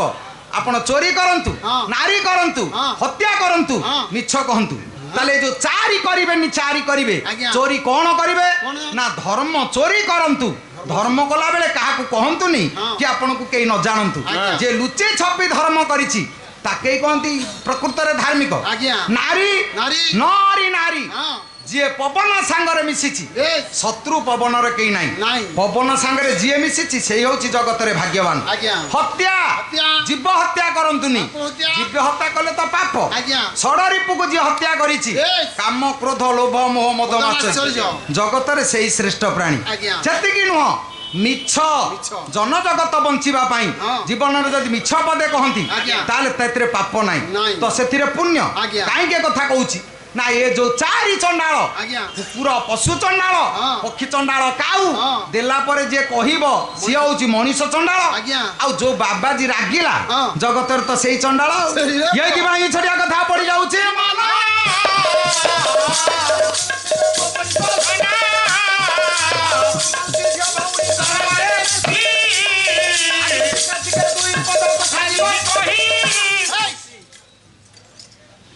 ଥରେ ଜଣେ ବାବାଜୀ ଆଜ୍ଞା ବଡ଼ଦାଣ୍ଡରେ ଚାଲିଛନ୍ତି, ଚାଲିଛନ୍ତି ଆଉ ଗଲାବେଳେ ଗୋଟେ ଝିଅଟେ ରାସ୍ତା ସଫା କରୁଛି। ହଁ ହଁ ଏ ବାବାଜୀ ଦେହରେ ସେ ଝିଅ ଛାଇଟା ପଡ଼ିଗଲା। ବାବାଜୀ ରାଗିଲେ, ହଁ। କହିଲେ ହେ ମା ହଁ। ମୁଁ ସିଦ୍ଧ ସାଧକ ଜଣେ ବାବାଜୀ, ହଁ। ତୁ କ'ଣ ରାସ୍ତା ସଫା କରୁଛୁ? ହଁ। ଚଣ୍ଡାଳ ଘରର ଝିଅଟିଏ, ହଁ। ତୋ ଛାଇ ମୋ ଦେହରେ ପଡ଼ିଲା। ପୁନର୍ବାର ଗାଧେଇଲେ, ଆଉ ଥରେ ଗଲା ବେଳକୁ ପୁଣି ସେ ଆଗରେ ରାସ୍ତା ସଫା କରୁଛି। ହଁ। ଆଉ ଲମ୍ବା ଛାଇଟା ପୁଣି ସକାଳୁ ତା ଦେହରେ ପଡ଼ିଲା। ହଁ। ବାବାଜୀ ରାଗିଲେ ଆଉ। ହଁ। ଇଏ ରାଗିଲା ବେଳେ ଆଜ୍ଞା। ଅନେକ ଗୁଡ଼ିଏ ଲୋକ ଜମା ହେଲେ। ହଁ, ଜମା। ଆପଣ ଦେଖିବେ ହଁ। ଆପଣଙ୍କ ଘରେ ଭଲ ହେଇଛି, ହଁ। ପଡ଼ିଶା ଘର ଲୋକ ଯିବେନି ଦେଖିବାକୁ। ନାଇଁ ଯଦି ଘରେ କଳି ଲାଗିଲା, ହଁ। ଗାଁ ସାରା ଲୋକ ଯିବେ ବୁଝେଇବାକୁ। ଆଜ୍ଞା। କଣ ଏମିତି ହଉଛ ମ, କଣ ହଉଛ ନୁହଁ, ହଁ। ତାମାନେ ଇଏ ବୁଝଉଛି ଭଲରେ ଲାଗନ୍ତୁ। ଲାଗନ୍ତୁ ବୋଲି ଆଉ ଆଚ୍ଛା କଳି ଲାଗିଲେ ତ ସବୁଠି ଜମା ହେବେ ଲୋକ। ଆଜ୍ଞା ଇଏ ବାବାଜୀ ଯେତେବେଳେ ଝିଅ ସାଙ୍ଗରେ କଳି କରୁଛନ୍ତି ସେତିକି ବେଳେ ଲୋକ ଜମା ହେଲେ ଆଉ କହିଲେ କଣ ହେଇଛି ବାବା? ନା ଏ ଝିଅଟା ମତେ ବାରମ୍ବାର ଛୁଇଁ ଦଉଛି, ହଁ। ମୁଁ ପୁଣି ଗାଧଉଛି। ହଁ। ବୁଢା ବାବାଜୀ ମାଘ ମାସ ଶୀତରେ କେତେ ଗାଧେଇବି? ଧରିଗଲେଣି ମୁଁ ଲୋକମାନେ ଯେତେବେଳେ କହିଲେ ହେ ମା ହଁ। ତୁ କାହିଁକି ସେ ବାବାଜୀ କେମିତି ତ ଅସୁବିଧାରେ ପକଉଛୁ? ସେ ଝିଅଟା ରହିଲା, ହଁ। କହିଲା ଆମେ ସ୍ୱାମୀ ସ୍ତ୍ରୀ ତ କଳି ଲାଗିଛୁ, ହଁ। ତମର ସବୁ କଣ ଯାଇଛି? ହଁ ଲୋକମାନେ କହିଲେ ହେ ହଁ। ଏ ବାବାଜୀର ଗନ୍ଧିଆ ଗୁଣ ଅଛି, ହେ। ପୁଣି ଏତେ କଣ ଦେଖେଇ ହଉଛି? ଏ ପବିତ୍ର କହିଲେ ଓ ବାବାଜୀ, ହଁ। ନା ହେ ପ୍ରଭୁ ଜଗନ୍ନାଥ, ତୋ ବଡ ଦାଣ୍ଡରେ ଛିଡା ହେଇଛି, ହଁ। କୁଷ୍ଠ ହେଇଯିବ ଯଦି ଏ ଝିଅକୁ ମୁଁ ଚିହ୍ନିଥିବି, ୟାକୁ ଚିହ୍ନିନି ଜାଣିନି ଏଡେ ବଡ କଥା କହୁଛି। ହଁ। ନା ବାବାଜୀ ନିୟମ କରୁଛି ତୋତେ ଚିହ୍ନିନି, ହଁ। ତୁ କଣ କହୁଛୁ ସ୍ୱାମୀ ସ୍ତ୍ରୀ? ହଁ। ନା ଆଜ୍ଞା ଜଗତରେ ସମସ୍ତେ ଜାଣନ୍ତି ମୁଁ ଚଣ୍ଡାଳ ଘରର ଝିଅ, ବାସ୍। ମୁଁ ହଉଛି ଚଣ୍ଡାଳୁଣୀ, ହଁ। କିନ୍ତୁ ଜଗତରେ ଯିଏ ରାଗେ ସିଏ ହଉଛି ଚଣ୍ଡାଳ। ହଁ। ବାବାଜୀ ଯଦି ଅଯଥାରେ ରାଗୁଛି ହଁ। ସିଏ ଚଣ୍ଡାଳ, ମୁଁ ଚଣ୍ଡାଳୁଣୀ, ଆମେ ସ୍ୱାମୀ ସ୍ତ୍ରୀ ନୁହଁ ଆଉ କଣ ହବୁ? ଜୀବସତା ମଣିଷ ଆଜ୍ଞା। ଯୋଉ ବାବାଜୀ ଜଗତରେ ରାଗେ ସିଏ ହେଲା ତାକୁ ଚଣ୍ଡାଳ। ଚଣ୍ଡାଳ କହନ୍ତି। ଆଜ୍ଞା। ତାହେଲେ ଆଜି ସଂସ୍କୃତିରେ ଯୋଉ 7 ଜଣଙ୍କ ପାଇଁ ଧର୍ମ ବଞ୍ଚେ, ଆଜ୍ଞା। ପ୍ରଥମରେ ଗାଈ। ଗାଈ। ଯଦି ଗାଈଟି ଆପଣ ଘରେ ରଖିଛନ୍ତି, ଆପଣ ଦେଖିବେ ଗାଈଟିଏ ମରିଗଲା, ହଁ। ଆପଣ ଜାଣିବା କଥା ମୋ ଘରେ ମଣିଷଟିଏ କିଏ ମରିବା କଥା। ବାସ୍। ଗୋମାତା ତା ଉପରକୁ ବିପଦ ନେଇଯାଏ। ଆଜ୍ଞା। ସେଇଥିପାଇଁ ମଣିଷ ଗାଈଟିଏ ପୋଷେ। ଆଜ୍ଞା। ଗାଈ ପାଖରେ କେତେ ଉପକାର ଆଜିର ମଣିଷ ଗାଈ ଆମେ ରଖିବାକୁ ଆମକୁ ସମୟ ନାହିଁ ନାହିଁ। ତା ପାଇଁ ସମୟ ଦେଇପାରୁନି ସିଏ ଅବହେଳିତ ଅବସ୍ଥାରେ ପଡ଼ିଥିଲେ ଆଜ୍ଞା ଗୋ ଭି ବେदैଶ୍ଚ ବେदैଶ୍ଚ। ବେଦ କହିଲେ ଗୀତା ଭାଗବତକୁ ଆମେ ବୁଝୁ ଆଜ୍ଞା। ସକାଳେ 2 ଧାଡ଼ି ଗୀତା ହଁ। ସନ୍ଧ୍ୟାରେ ଆଜ୍ଞା 2 ଧାଡ଼ି ଭାଗବତ ଯୋଉ ଘରେ ପଢା ହଉଛି ହଁ। ସେ ଘରଟା ହଉଛି ବୈକୁଣ୍ଠ ଆଉ ଏବେ ଘରେ ଗୀତା ନାହିଁ କି ତା ଭଉଣୀ କବିତା ନାହିଁ କୁହା ଗଲେ ଗୁଡା। କେହି ଆଉ ନାହାନ୍ତି ହଁ। ଆଉ ଭାଗବତ ବହି ବୁଢା ମରିବ ହଁ। ଯଦି କିଏ କହିବ 4ଟା ବୋହୁ 4ଟା ପୁଅ ହଁ। ତା ଜୀବନ ଛାଡିଯିବ ଟିକେ ଭାଗବତ 2 ଧାଡ଼ି ତା ମୁଣ୍ଡ ଉପରେ ପଢି ଦିଅ ଭାଗବତ ବହି ଖୋଜିବେ ଯେ ମିଳିବନି ମିଳିବନି। ତାକୁ ପିଲା ସୁନ ପାମ୍ପୁଡି ଖାଇଦେଲେଣି ବହି ବଦଳେଇକି ଏ ବହୁ ଆଗରୁ ଆଉ ଶେଷ। ଭାଗବତ ବହି ଘରେ ନାହାନ୍ତି ନାଇଁ, ନାଇଁ। ଗୀତା ଭାଗବତ ଆଉ ପଢା ହଉନି ନାଇଁ। ଗୋ ଭି ବେदैଶ୍ଚ ବିପ୍ରେଇଶ୍ଚ ବ୍ରାହ୍ମଣ ପାଦ ଧୂଳି ଯଦି ଘରେ ପଡେ ଆଜ୍ଞା। ତାହେଲେ ସେ ଘରେ ଲକ୍ଷ୍ମୀ ଉଦୟ ହୁଅନ୍ତି ଆଜ୍ଞା। ଆଉ ବ୍ରାହ୍ମଣ ପାଦ ଧୂଳି ପଡୁଛି ସେତେବେଳେ ଖାଇବାକୁ ମଣିଷ ମିଳେନି ଆଜ୍ଞା। ଗୋଟେ ମାଟି ମାଠିଆ ହଁ। ଖାଇବା ଚାଉଳରୁ ହଁ। ମୁଠାଏ ଚାଉଳ ନେଇ ସେ ମାଠିଆରେ ଥୁଅନ୍ତି ଆଜ୍ଞା। କାହିଁକି ଅଭାବୀ ଦୁନିଆ ଚାଉଳ ମିଳେନି ନାଇଁ। ଚାଉଳ ଗଣ୍ଡିଏ ମାସ କେତେରେ ସଂକ୍ରାନ୍ତି କି ନନାକୁ ଡାକିବି ଆଜ୍ଞା। ତାକୁ ସଞ୍ଚା ଟିକେ ଟେକିଦେବି ହଁ। ସେ ପାଦ ଧୂଳି ଟିକେ ଆମ ମୁଣ୍ଡରେ ସିଞ୍ଚି ଦେବେ ଆଜ୍ଞା। ଆଉ ଆଜ୍ଞା ସେ ବେଳ ନାହିଁ ନାଇଁ। ମାଗଣା ଚାଉଳ ମାସକୁ ମାସ ବୋହି ଆଣୁଛନ୍ତି ହଁ। କିନ୍ତୁ ବ୍ରାହ୍ମଣ ଆଉ ଘରକୁ ଯାଉନାହାନ୍ତି ନାଇଁ ନା ଆସୁନି। ଚାଉଳ ଢେରେ ହଁ। କିନ୍ତୁ ବ୍ରାହ୍ମଣ ଡାକୁଛି କି କେହି ନାହିଁ। 3 କଥା ଶସ୍ତା କଥା। ଛଣ ହଁ। ଲୁଣ ହଁ। ବ୍ରାହ୍ମଣ ଆଜ୍ଞା। ଛଣ ଆଉ ବିଲୁରୁ କିଏ ଆଣୁଛି ଗାଁ ଯାକ ତ ସବୁ ସରକାରୀ ଘର ଆଉ କୋଉଠି ଚାଳ ଘର ଅଛି ଛପର ହବ କଣ ଦରକାର? ଯଦି କିଏ କହିବାରେ ତ ଛଣ ଓଦା ହେଇଯାଉଛି ବିଲରେ ଆଣୁନୁ ହଁ। ନା ଖତ ହେଇଯାଉ ଦରକାର ନାଇଁ। ନାହିଁ ଲୁଣ ଲୁଣ। ଦୋକାନୀ ଭାଇ ଆଉ ଘର ଭିତରେ ଥୋଇବନି ଲୁଣ ବସ୍ତାକୁ ଦାଣ୍ଡ ପଟେ ଥୋଇଥବ ଆଜ୍ଞା। ଘର ଭିତରେ ଥୋଇଲେ ଦୋକାନ ଅସନା ହବ ଆଜ୍ଞା। ଆଉ ବ୍ରାହ୍ମଣ ବ୍ରାହ୍ମଣ। ସବୁଠୁ ତ ଶସ୍ତା ବ୍ରାହ୍ମଣ ଆଉ 1,00,000 ଟଙ୍କା ଡିଜେ ମ୍ୟୁଜିକ୍ ଆଜ୍ଞା। ବାଣ 50,000 ହଁ। 4 ଲକ୍ଷ ବଫେଇ ହଁ। କିନ୍ତୁ ବ୍ରାହ୍ମଣ ପାଇଁ ଲୁଗାଟେ କରିଥିବେ ଯେ ଧାନ ଓଜାଡ଼ିଲେ ଗଳି ପଡିବ ଏଟା ଦାମିକିଆ ଲୋକ ଆଇଥିବ। କିରେ ଏତେ ପଇସା ସାରିଲୁ ଆଜ୍ଞା। ମଦ ପିଆରେ 1,00,000 ଗଲା ଆଜ୍ଞା। ବ୍ରାହ୍ମଣ ପାଇଁ ଭଲ ଧୋତିଟେ ଦେଲେ କଣ ଅସୁବିଧା ହବ କେଡେ ଶସ୍ତା ଆଜି ଯୁଗରେ ଆଜ୍ଞା। ଯାହାଙ୍କ ପାଇଁ ଧର୍ମ ବଞ୍ଚେ ବ୍ରାହ୍ମଣର ପାଦ ଆଉ ଘରେ ପଡୁନି ନାଇଁ। ଗୋ ଭି ବେदैଶ୍ଚ ବିପ୍ରେଇଶ୍ଚ ସତୀ ଭି ସତୀ ଭି। ସତୀ ନାରୀ ଆଜ୍ଞା। ସତୀ ନାରୀ ଆଉ ଆସିବେ କୋଉଠୁ ହାଇକୋର୍ଟ ତ ଅର୍ଡର ଦେଇଦେଲା ବିବାହିତା ଝିଅ ଏକାଧିକ ସ୍ୱାମୀ ଗ୍ରହଣ କଲେ ଆପତ୍ତି ନାହିଁ ନାହିଁ। ସତୀ ନା ବିଜୁଳିବତୀ ଆଉ କିଛି ମିଳିବେନି କିଛି ନାହିଁ ରେ। 3ଟା ପିଲାକୁ ଛାଡ଼ି ଦେଇ ଟୁଙ୍ଗୁରୁ ଭୋଳ ସାଙ୍ଗରେ ବର୍ଷା ଛୁ ଆଉ ସତୀ ନାରୀ ରହିବେ ନା ଏ ଧର୍ମ ବଞ୍ଚିବ ବଞ୍ଚିବ। କାହିଁକି ଏ କଥା କହୁଛି ଆଜ୍ଞା। ସତ୍ୟବାଦୀ ଭି ସତ୍ୟବାଦୀ। ସତ୍ୟବାଦୀ ମଣିଷ କୋଉଠି ଆଉ ସଂସାର ମିଳିବେ ନାଇଁ। ସତ୍ୟବାଦୀ ଆଉ ମିଳିବେନି ନାଇଁ। ତା ଭିତରେ ଆମେ ହଉଛୁ 1 ନମ୍ବର ପାଲା ବାଲା ଆମେ 7,000 ତୁଟିଛି ହଁ। ଯଦି କୋଉ ଅନୁଷ୍ଠାନ 8,000 ଦେଲା ଆଜ୍ଞା। ସେଠି ପାଲା ଗାଉଥବୁ ହଁ। ଅନୁଷ୍ଠାନ ବାଲା ଯଦି ଫୋନ କରିବେ ଆଜ୍ଞା କୋଉଠି ପହଞ୍ଚିଲେ ନା ଆଜ୍ଞା ମା ଚାଲିଗଲା ମା ମରିବଣି 10 ବର୍ଷ ହେଲା ଆଜ୍ଞା, ଆଜ୍ଞା। ଆମେ ସତ୍ୟବାଦୀ ହଁ। 1 ନମ୍ବର ହଁ। ସତ୍ୟବାଦୀ ଆଜ୍ଞା। ଅଲୁବ୍ଧ ଅଲୁବ୍ଧ। କୃପଣ ବିହୀନ ଲୋକ ବେଶ। ଯୋଉମାନଙ୍କ ସଂସ୍କୃତି ବଞ୍ଚେ ଯାହା ପାଇଁ ଆଜ୍ଞା। ସେଇମାନେ ହଁ। କୃପଣ ବିହୀନ ଲୋକ ଦାନଶୀଳସ୍ଥ ଦାନୀ ଲୋକ ପାଇଁ ଏ ଧର୍ମ ବଞ୍ଚେ ବଞ୍ଚେ। କିନ୍ତୁ ଧର୍ମ ସଂକୁଚିତ ହେଇ ସାରିଲାଣି ଏ ଜଗତରେ ଆଉ ଏ 7 ଜଣଙ୍କର ସ୍ଥାନ ନାହିଁ ନାହିଁ। ତାହେଲେ କହିବାର ଉଦ୍ଦେଶ୍ୟ ଆଜ୍ଞା। ଏ ଜଗତ ଭିତରେ ଆମେ ଯଦି ଦେଖିବା ଓଡ଼ିଆ ଭାଗବତ ଯଦି ଘରେ ପଢା ହଉଛି ତାହେଲେ ନୀତି ଆଦର୍ଶ ଭିତରେ ଗଢା ମଣିଷ କେତେ ଆଗକୁ ଯାଉଛି ଯାଉନା କାହିଁକି ଅତୀତକୁ ଯଦି ଛାଡ଼ିଲା ହଁ। ଆମେ ବଞ୍ଚି ପାରିବାନି ଆଜ୍ଞା। କାହିଁକି ଏ କଥା କହୁଛି ନା ପାଠ ପଢିବ ମଣିଷ ପାଠ ପଢିଦେଲେ ମଣିଷ ଜ୍ଞାନ ହବନି କାହିଁକି କହିଲେ ଆପଣମାନଙ୍କର ଜଣେ କବି କହିଲେ ପାଠ ପଢିଦେଲେ ଜ୍ଞାନ ନୁହଇ ପଢିଦେଲେ ଜ୍ଞାନ ନୁହଇ ଆଖି ବୁଜିଦେଲେ ଜ୍ଞାନ ନୁହଇ ଆଖି ବୁଝିବେ ପାଠ ପଢିଲେ ଯଦି କେହି ପଣ୍ଡିତ ହଉଥାନ୍ତା ଆଖି ବୁଝିଦେଲେ ଯଦି କେହି ଜ୍ଞାନୀ ଗୁଣୀ ପଣ୍ଡିତ ହେଇଯାଉଥାନ୍ତା ବାବାଜୀ ହେଇଥାନ୍ତା ଆଜ୍ଞା। ତାହେଲେ ଆପଣ ଦେଖନ୍ତୁ ରଙ୍ଗାଜୀବ ଗଙ୍ଗାଧର ମେହର ଆଜ୍ଞା। କି ପାଠ ପଢିଥିଲେ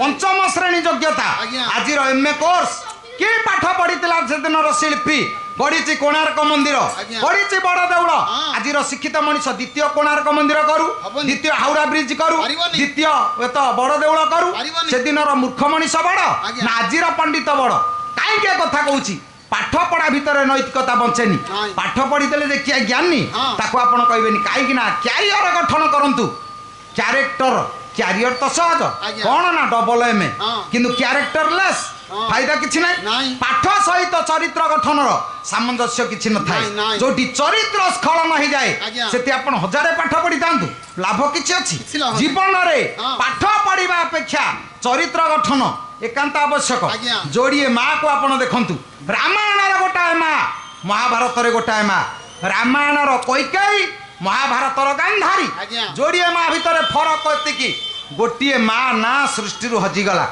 ସେ କିଏ ସେ ସେ ମା କୈକେୟୀ କୈକେୟୀ। ଆମ ଝିଅ ନାଁ କୈକେୟୀ ନୁହଁ ନା। ମା ନାଁ କୈକେୟୀ ନୁହଁ ନା। ମାଉସୀ ନାଁ କୈକେୟୀ ନୁହଁ ନା। ସ୍ତ୍ରୀ ନାଁ କୈକେୟୀ ନୁହଁ ନାଇଁ। ମାଇଁ ଆଇ ବ୍ଲକରେ ମଧ୍ୟ କୈକେୟୀ ନାଁ ନାହିଁ ଖୋଜିଲେ କାହିଁକି ମିଳିବନି।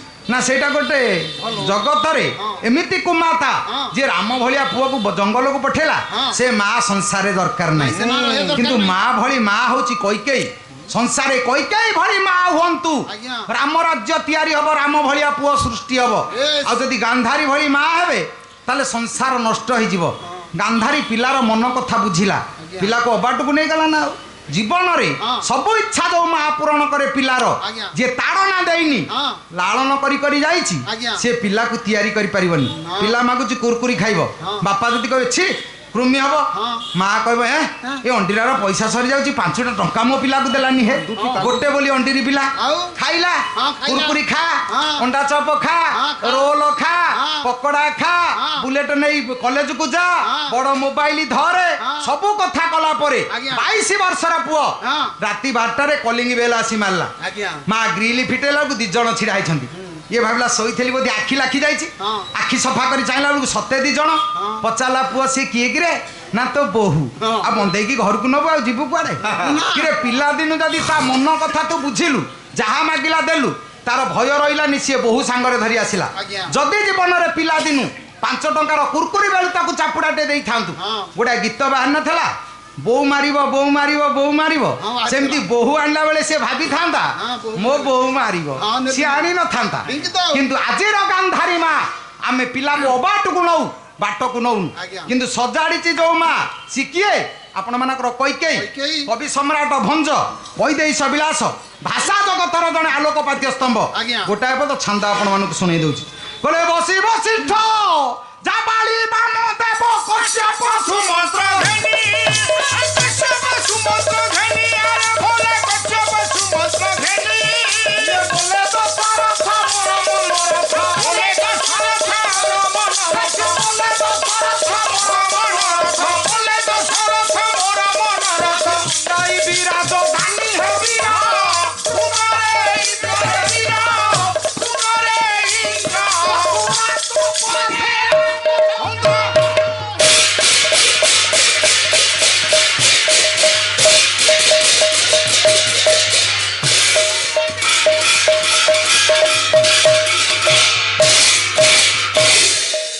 ରାଜା ସେଦିନ ଆପଣ ମାନଙ୍କର ମହାରାଜ ଦଶରଥ ଆଜ୍ଞା ବଶିଷ୍ଠ ହଁ। ଜାବାଳି ହଁ। ବାମଦେବ ହଁ। କଶ୍ୟପ ହଁ। ସୁମନ୍ତ୍ର ହଁ। ପାତ୍ର ମନ୍ତ୍ରୀ ମାତ୍ୟଗଣ କେତେ ଅଛନ୍ତି Yes. ଗୁରୁ ଗୁରୁଜନକୁ ସଭାରେ ବସେଇଛନ୍ତି ଆଜ୍ଞା। ହାତ ଯୋଡି ସଭାରେ ସ୍ଥିରୀକୃତ କଲେ ହଁ ହେ ଗୁରୁ ଗୁରୁଜନ ହେ ପାତ୍ର ମନ୍ତ୍ରୀ ମାତ୍ୟଗଣ ରାତି ପାଇଲେ ମୋ ପୁଅ ରାମକୁ ହଁ। ରାଜା କରେଇବା ପାଇଁ ମୁଁ ଚାହୁଁଛି ଉତ୍ତମ ପ୍ରସ୍ତାବ ସମସ୍ତେ କରଥାଳି ଦେଇଦେଲେ ସୁପ୍ରସ୍ତାବ ରାଜା ଏଡେ ବଡ ନିଷ୍ପତ୍ତି ନେଲେ କାହିଁକି କାହିଁକି ରାଜା କଣ ବଳ ଶୂନ୍ୟ ହେଇଯାଇଥିଲେ କାହିଁକି? ବଳ ନଥିଲା ହଁ। ତାହେଲେ ରାଜା କାହିଁକି ସେଦିନ ଚିନ୍ତା କଲେ କାହିଁକି? ମୋ ପୁଅ ରାମ ରାଜା ହବ କାହିଁକି? ନା ଏଇଥିପାଇଁ ହଁ। ଆପଣ ମାନଙ୍କର ମାଧବ ମିଶ୍ର ଶର୍ମା ସତୀ ଚନ୍ଦ୍ରିକା ବହି ଆଜ୍ଞା। ଗୋଟାଏ ଧାଡି ସେ କହିଲେ ପୁତ୍ରବଧୂ ଘର ବୃଦ୍ଧ ଦମ୍ପତି କମି ଯାଏ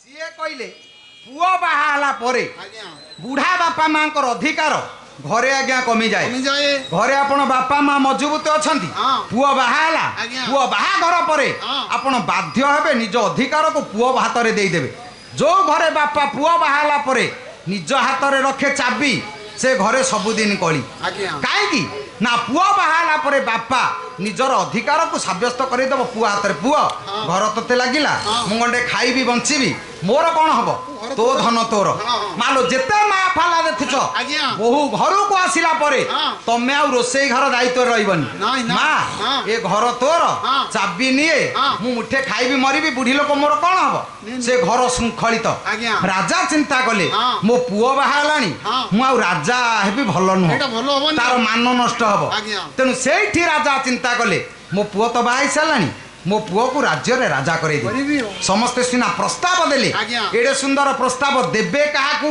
ଆଗେ ଶୁଣେଇବେ କାହାକୁ କାହାକୁ ଶୁଣେଇବେ? ମଣିଷ ଗୋଟେ ଭଲ କଥା ପାଇଲା ଆଜ୍ଞା। ଆଗେ କାହାକୁ ଶୁଣେଇବ ବାପା ମାକୁ ନା ଗାଁରେ ବାପା ମା। ଶୁଣେଇବ ନିଜର ପୌରୁଷତା ନିଜ ସ୍ତ୍ରୀ ପାଖରେ ସ୍ତ୍ରୀ ପାଖରେ ପାଲା ଗାଇ ଆସିଛୁ ଆମେ ରଣପୁର ଅନୁଷ୍ଠାନ ଆଜ୍ଞା। ଯଦି 10ଟି ଟଙ୍କା ପୁରସ୍କାର ମିଳିଥବ ହଁ। ସେ ସେଫ୍ଟି ପିନି ସାର୍ଟରେ ଲାଗିଥବ ହଁ। ସେ ସାର୍ଟକୁ ଚଉତି ଆଜ୍ଞା। ଆମେ ବ୍ୟାଗରେ ଥୋଇଥବୁ ଗାଁକୁ ଗଲେ ସ୍ତ୍ରୀ କହିବି ସାର୍ଟଟା ଟିକେ ସଫା କଲୁ କାଲିଠୁ ପାଲା ଅଛି ଯିବା ହଁ। ସିଏ ତେବେ ସାର୍ଟ ଟେକିବ ଆଜ୍ଞା। ଦେଖିବ 10 ଟଙ୍କିଆଟେ ଲାଗିଛି ହଁ। ନା କଣ କି ଏଥିରେ ପଇସା ଅଛି ନା ମୁଁ ଯୋଉ ରଣପୁର ଯାଇଥିଲି ହଁ, ହଁ। ମତେ ପୁରସ୍କାର ମିଳିଥବ ଆରେ। ଏଇ କଥା ପଦକ କହିବୁ ବୋଲି ଆଜ୍ଞା। ସେ ସେଫ୍ଟି ପିନ୍ ଖୋଲା ହବନି କାହିଁକି ନା ସ୍ତ୍ରୀ ଜାଣୁ ହଁ। ମୋ ସ୍ୱାମୀ କେଡ଼େ ପାରିବାର ଆଉ କଣ? ଏଇତକ ଜଣେଇବାକୁ ତ ସ୍ତ୍ରୀ ପାଖରେ ସ୍ୱାମୀ ଭଲ ପାଏ କହିବାକୁ ଆଉ ଆଜ୍ଞା, ଆଜ୍ଞା। ରାଜା ଚିନ୍ତା କଲେ ମୋ ପୁଅ ରାଜା ହବ ରାତି ପାଇଲେ ହଁ। ଜଣେଇବି କାହାକୁ 2750 ରାଣୀ ଭିତରେ ବୁଦ୍ଧିମତୀ ହଉଛି କୈକେୟୀ ଆଜ୍ଞା। କୈକେୟୀ କି କହିଦେଲେ ହଁ।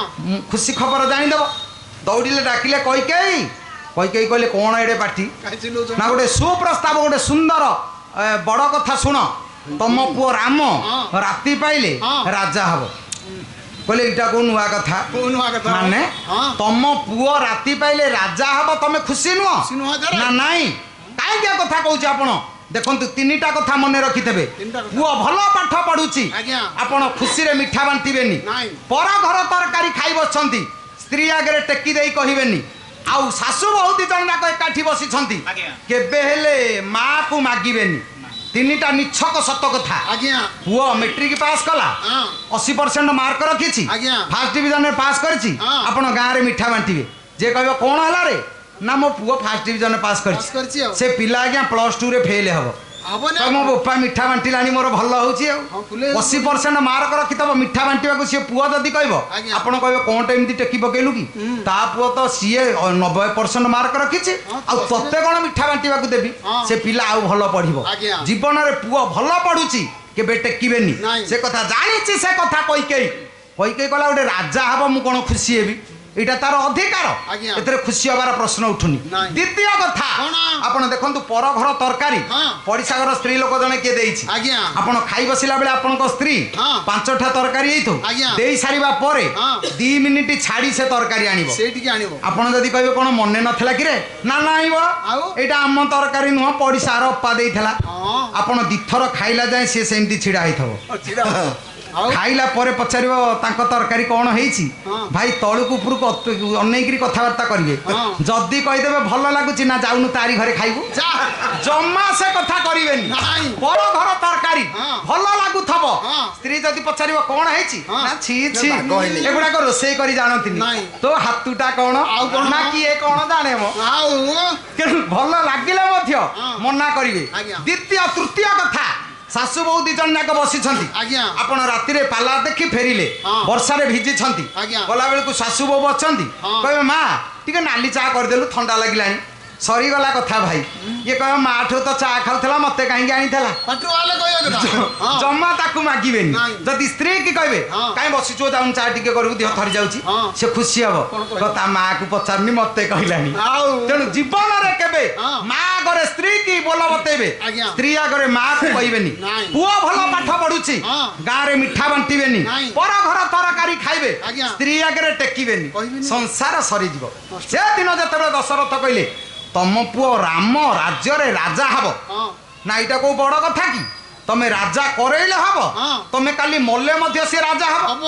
କାହିଁକି ନା ସେଇଟା ହଉଛି ତା ନାର୍ଯ୍ୟ ଆଜ୍ଞା। ରାମ ଯୋଉଦିନ ଜନ୍ମ ହେଲାଣି ହଁ। ଅଯୋଧ୍ୟାରେ ସେ ରାଜା ହେଇ ସାରିଲାଣି ଆଉ ତମେ କରେଇବ ଏଇଟା କଣ ବାହାଦୁରୀ କଥା ହଁ। କି ତମେ କଣ କରିବ ସେ ପରା ରାଜା ହେଇ ସାରିଲାଣି ହେଇସାରିଲାଣି ଆଉ। ଝିଅଟି ଜନ୍ମ ହେଲା ଦିନୁ ଆଜ୍ଞା। ଆମେ ଜାଣିଛେ ଇଏ ଆମର ନୁହଁ ନାଇଁ। ପର ଘରକୁ ଯିବ ହଁ। କିନ୍ତୁ ଝିଅ ବାହାଘର ଦିନ ବୋପା ମା ବସିକି ବୁଲିବା ବୋବେଲା ଭଳିଆ ବୋବେଇବେ କଣ କାନ୍ଦ? କିରେ ଜନ୍ମଦିନ ତ ଜାଣିଛ ଆମର ନୁହଁ ପର ଘରକୁ ଯିବ ହଁ। ସେତେବେଳେ ଯୋଉ ବାଛୁରୀ ସବୁ ଭାଗୁଆ ରଖନ୍ତିନି ଆଜ୍ଞା ଚାଲିଥିଲା। ପର ଘର ବାଛୁରୀ ଭାଗୁଆ ରଖିଥବ ହଁ। ବାଛୁରୀ ବଡ ହେଲା ପରେ ମାଲିକ 2 ପଇସା ଦେଇ ନେଇଯିବ ଆଜ୍ଞା। ସିଏ ନେଲା ବେଳେ ଇଏ ତାର ନାଙ୍ଗୁଡକୁ ଧରିକି କାନ୍ଦିବ ହଁ। କିରେ ତା ବାଛୁରୀ ତ ହଁ। ସିଏ ନେଲା ତୁ କାହିଁକି କାନ୍ଦୁଛୁ କଣ ପାଇଁ? ତୁ ଯଥା ହଁ। ରାମ ସେଦିନ ରାଜା ହେବେ କୈକେୟୀ ଖୁସି ହେଲେନି ନାଇଁ। ଦଶରଥ ଅବାକ୍ ହେଇ ରହିଲେ ହଁ। କହିଲେ କୈକେୟୀ ରାମ ରାଜା ହବ ତମେ ଖୁସି ନୁହଁ? ତମେ ଖୁସି ନୁହଁ ନା ନା ମୋ ପୁଅ ରାମ ଅଯୋଧ୍ୟାରେ ରାଜା ହବନି କାହିଁକି ଆପଣ ଯଦି ଗାଁ ସ୍କୁଲରେ ନାଁ ଲେଖେଇ ଦେଇ ଆସିବେ ହଁ। ସ୍ତ୍ରୀ କି କହିବେ ପୁଅ ନାଁ ଲେଖା ହେଲା ନା କୋଉଠି ନା ଗାଁ ସ୍କୁଲରେ ନା ମୋ ବୋପାଲୋ ସିଝା ଅଣ୍ଡା ଖାଇବ ବୋଲି ଆଉ ଏଇଠି ଲେଖିଦେଲ ଆଉ।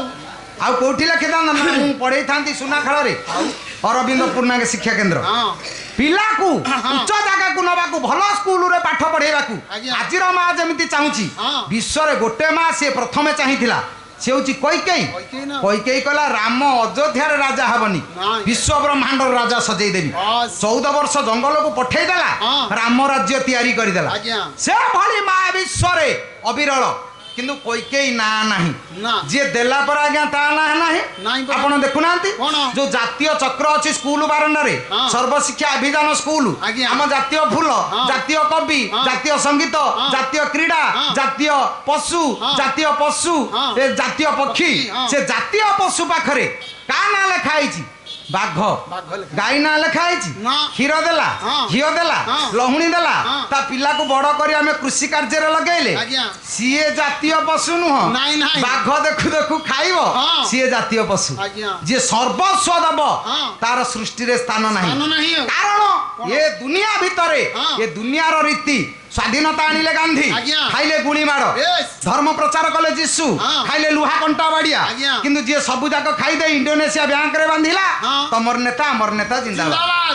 କାହିଁକି ଏ କଥା କହୁଛି ନା ବିଶ୍ୱରେ ଯିଏ ଦେଇଛି Yes। ତା ସ୍ଥାନ ନାହିଁ ନାଇଁ। ଯିଏ ନ ଦେଇଛି ସିଏ ଆଗରେ ବସିଥିବ ଆଜ୍ଞା। କହିବାର ଉଦ୍ଦେଶ୍ୟ ଏଠି ଯେତେ କଥା ଆପଣ ଖୋଜନ୍ତୁ ନା କାହିଁକି ଏ ସୃଷ୍ଟିର ରୀତିନୀତି ନିୟମ ଖୋଜିଲେ ଆଜ୍ଞା। କହିଲେ କୈକେୟୀ ଭଳିଆ ମା କିଏ ଅଛି କେହି ନାହିଁ। ରାମ ଭଳିଆ ପୁଅ ତିଆରି କରିଛି ହଁ। କିନ୍ତୁ ଗାନ୍ଧାରୀ ସବୁ କଥାରେ ନୀରବ ରହି ରହି ବାସ୍। ପିଲାକୁ ଅବାଟକୁ ନେଲା ଆଜ୍ଞା। ରାତି ପାଇଲେ ପିଲା ଯିବ ଯୁଦ୍ଧକୁ ହଁ। କହୁଛି ମା ମତେ କଲ୍ୟାଣ କରେ ମୁଁ ଯୁଦ୍ଧକୁ ଯିବି ଏଠି କଲ୍ୟାଣ କଲେ କଣ କାଳୀଚରଣ ପଟ୍ଟନାୟକ ଆଜ୍ଞା।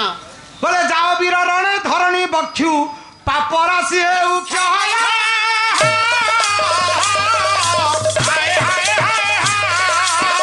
କ୍ଷୟ ହେଉ ପୁଣ୍ୟ ଜଗତେ ଧର୍ମ ହେଉ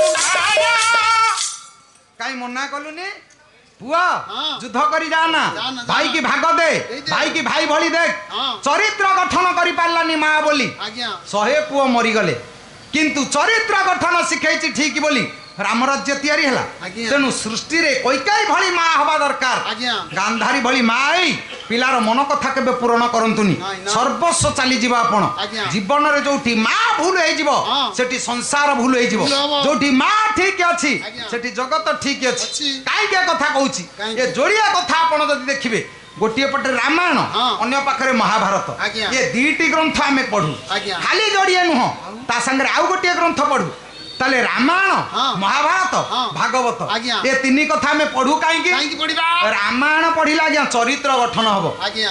ଯେତେଟି ଚରିତ୍ର ଅଛି ସୃଷ୍ଟିରେ ହଁ। ରାମାୟଣକୁ ଦେଖନ୍ତୁ ଆଜ୍ଞା। ମା ଚରିତ୍ର ହଉ ହଁ। ଭାଇ ଚରିତ୍ର ହଉ ହଁ। ଭାଇ ବୋଉ ଚରିତ୍ର ହଉ ହଁ। ବାପା ଚରିତ୍ର ହଉ ହଁ। ସଂସାରରେ ଯେତେ ଚରିତ୍ର ଆଜ୍ଞା। ରାମାୟଣର ଚରିତ୍ର ଗଠନ କାବ୍ୟ ରାମାୟଣ ପଢିଲେ ଆପଣ ଚରିତ୍ର ଗଠନ କରିବେ ଆଜ୍ଞା। ମହାଭାରତ ଆମେ ପଢୁ କାହିଁକି କାହିଁକି? ବିବେକୀ ହବା ବିବେକୀ। ମହାଭାରତର ପ୍ରତ୍ୟେକଟି ଚରିତ୍ର ଆଜ୍ଞା। ବିବେକ ଭିତରେ ଗଢା Yes। ଶଙ୍ଖ ବାଜିବ ହଁ। ଯୁଦ୍ଧ ହବ ହଁ। ଶଙ୍ଖ ବାଜିବ ଯୁଦ୍ଧ ବନ୍ଦ ହବ ବିବେକୀ ବୋଲି ନା। ଏମିତି ଚରିତ୍ର ଆପଣ କୋଉଠି ଆଉ ପାଇବେନି ନାଇଁ। କିନ୍ତୁ ଭାଗବତ ଆମେ ପଢୁ କାହିଁକି କାହିଁକି? ନା ମୁକ୍ତି ମିଳିବ ଆଜ୍ଞା। ତାହେଲେ ଗୋଟିକରେ ଚରିତ୍ର ଗଠନ ହବ ହଁ। ଗୋଟିକରେ ବିବେକୀ ହବା ହଁ। ଆଉ ଗୋଟିକରେ ମୁକ୍ତି ପାଇବା ଆଜ୍ଞା। ତେଣୁ ଏ ତିନୋଟି ଗ୍ରନ୍ଥ ଆମେ ପଢୁ ଆଜ୍ଞା। ତାହେଲେ କହିବାର ଉଦ୍ଦେଶ୍ୟ ହଁ। ଏ ଯୋଉ ରାମାୟଣ ଆଉ ମହାଭାରତ ହଁ। ଗୋଟିଏ ଅନୁପୂରକ ଗୋଟିଏ ହଉଛି ପରିପୂରକ ଆଜ୍ଞା। ଯାହା ଏଥିରେ ଅଛି ହଁ। ତା ସେଥିରେ ନାହିଁ ନାହିଁ। ଇଏ ଅନୁକୂଳ ହେଲା ବେଳେ ସିଏ ପ୍ରତିକୂଳ ଆଜ୍ଞା। ଏଥିରେ ଥିଲା ଜିନିଷ ସେଥିରେ ନାହିଁ ନାହିଁ। କାରଣ କଣ? ଇଏ ସବୁ ପରିବର୍ତ୍ତନ ଆଜ୍ଞା। ଆପଣ ଯେତେ ଚେଷ୍ଟା କଲେ ବି ହଁ। ତାକୁ ସମ୍ଭାଳି ପାରିବେନି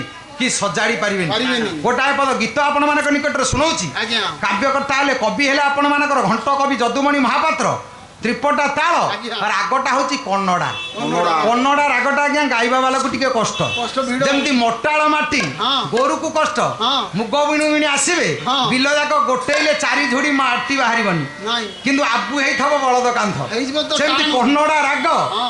ଗାୟକ ମାନଙ୍କୁ ଟିକେ ଭିଡ଼ ସେଇ ଯୋଗୁଁ ଆମେ ସିଆଡେ ବୋଲୁନୁ ଆଉ ନାଇଁ। କିନ୍ତୁ ଏଠି ଯାଉ ପଦୁଟିଏ ଗୀତ ଗାଉଛି ଯଦୁମଣିଙ୍କର ହଁ। କନ୍ନଡା ରାଗ ଆଜ୍ଞା। କହିଲେ କୋମଳ ପାଲେ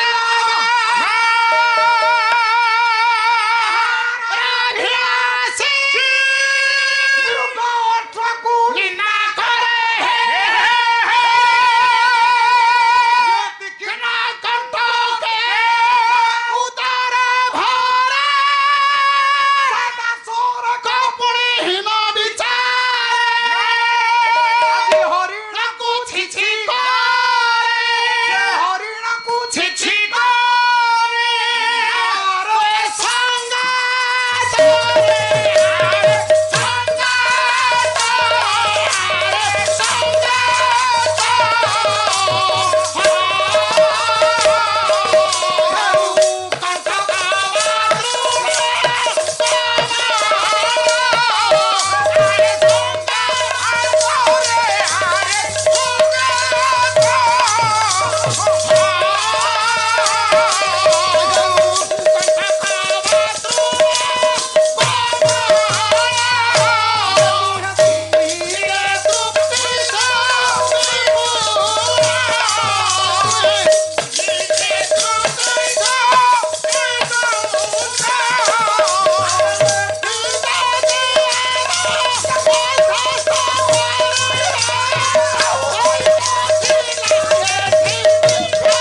ଆଜ୍ଞା ଯୋଡ଼ିଏ ସାଙ୍ଗ। 2 ଜଣ ସାଙ୍ଗ ଗୋଟିଏ ହଉଛି ଓଟ ଆଜ୍ଞା ଆଉ ଗୋଟିଏ ହଉଛି ହରିଣ। ହରିଣ ଏ ଯୋଡ଼ିକ ଜନ୍ତୁ ଯୋଡ଼ିଏ ସାଙ୍ଗ। ଆଜ୍ଞା ହେଲେ ଦି ଜଣଙ୍କର ଜାତି ଭିନ୍ନ, ଭିନ୍ନ ରୂପ ଭିନ୍ନ, Yes. ଉଚ୍ଚତା ଭିନ୍ନ, ହଁ। ରଙ୍ଗ ଭିନ୍ନ, ଭିନ୍ନ। ଢଙ୍ଗ ଭିନ୍ନ। Yes. କେହି କାହା ସାଙ୍ଗରେ ମିଶନ୍ତିନି। ନାଇଁ ନାଇଁ ନାଇଁ ଜଣେ ହଉଛି ଡେଙ୍ଗା ଆଜ୍ଞା। ଆଉ ଜଣେ ହଉଛି ଗେଡା। ଗେଡା। ଜଣେ ହଉଛି ଉଚ୍ଚା ଆଜ୍ଞା। ଜଣେ ନିଚା। Yes. ଜଣେ ବଡ ହଁ। ଜଣେ ସାନ। ହଁ। ଏ ଦି ଜଣ ରୂପ ଦେଖି କି ଜାତି ଦେଖି ମେଳ ହେଇନାହାନ୍ତି। ନାଇଁ ନାଇଁ କାହିଁକି ସାଙ୍ଗ ହେଇଛନ୍ତି ଦେଖନ୍ତୁ। ଆଜ୍ଞା ଏ ଦି ଜଣ ସାଙ୍ଗ ହଁ ଦିନେ ଜଙ୍ଗଲକୁ ଚରିବାକୁ ଯାଇଛନ୍ତି। ଆଜ୍ଞା ଜଙ୍ଗଲ ଭିତରେ ହଁ। ଓଟଟା ଡେଙ୍ଗା ଜନ୍ତୁ Yes. ଲମ୍ବା ବେକ ବଢେଇ ହଁ। ଉଚ୍ଚା କଣ୍ଟା ଗଛର କଣ୍ଟା ଡାଳ ଖାଇ ଆନନ୍ଦ ଅନୁଭବ କଲା ବେଳେ ଆଜ୍ଞା ତଳେ ହରିଣ ହଁ କଅଁଳିଆ ପତ୍ର କଅଁଳିଆ ଘାସ ସେ ଖାଉଛି। ତଳୁ ଖାଉଛି ତାର ସେ ଓଟ ପେଟେ କଣ୍ଟା ଡାଳ ଖାଇସାରି ତଳକୁ ଚାହିଁଲା। ହଁ ଖାଇଲା ପିଇଲା ବେଳେ ଆଜ୍ଞା କିଏ କାହାର କେହି କାହାର ନୁହଁ ଗାଁ ଗହଳିଆ ଗୋଟେ କଥା ଅଛି। କଣ?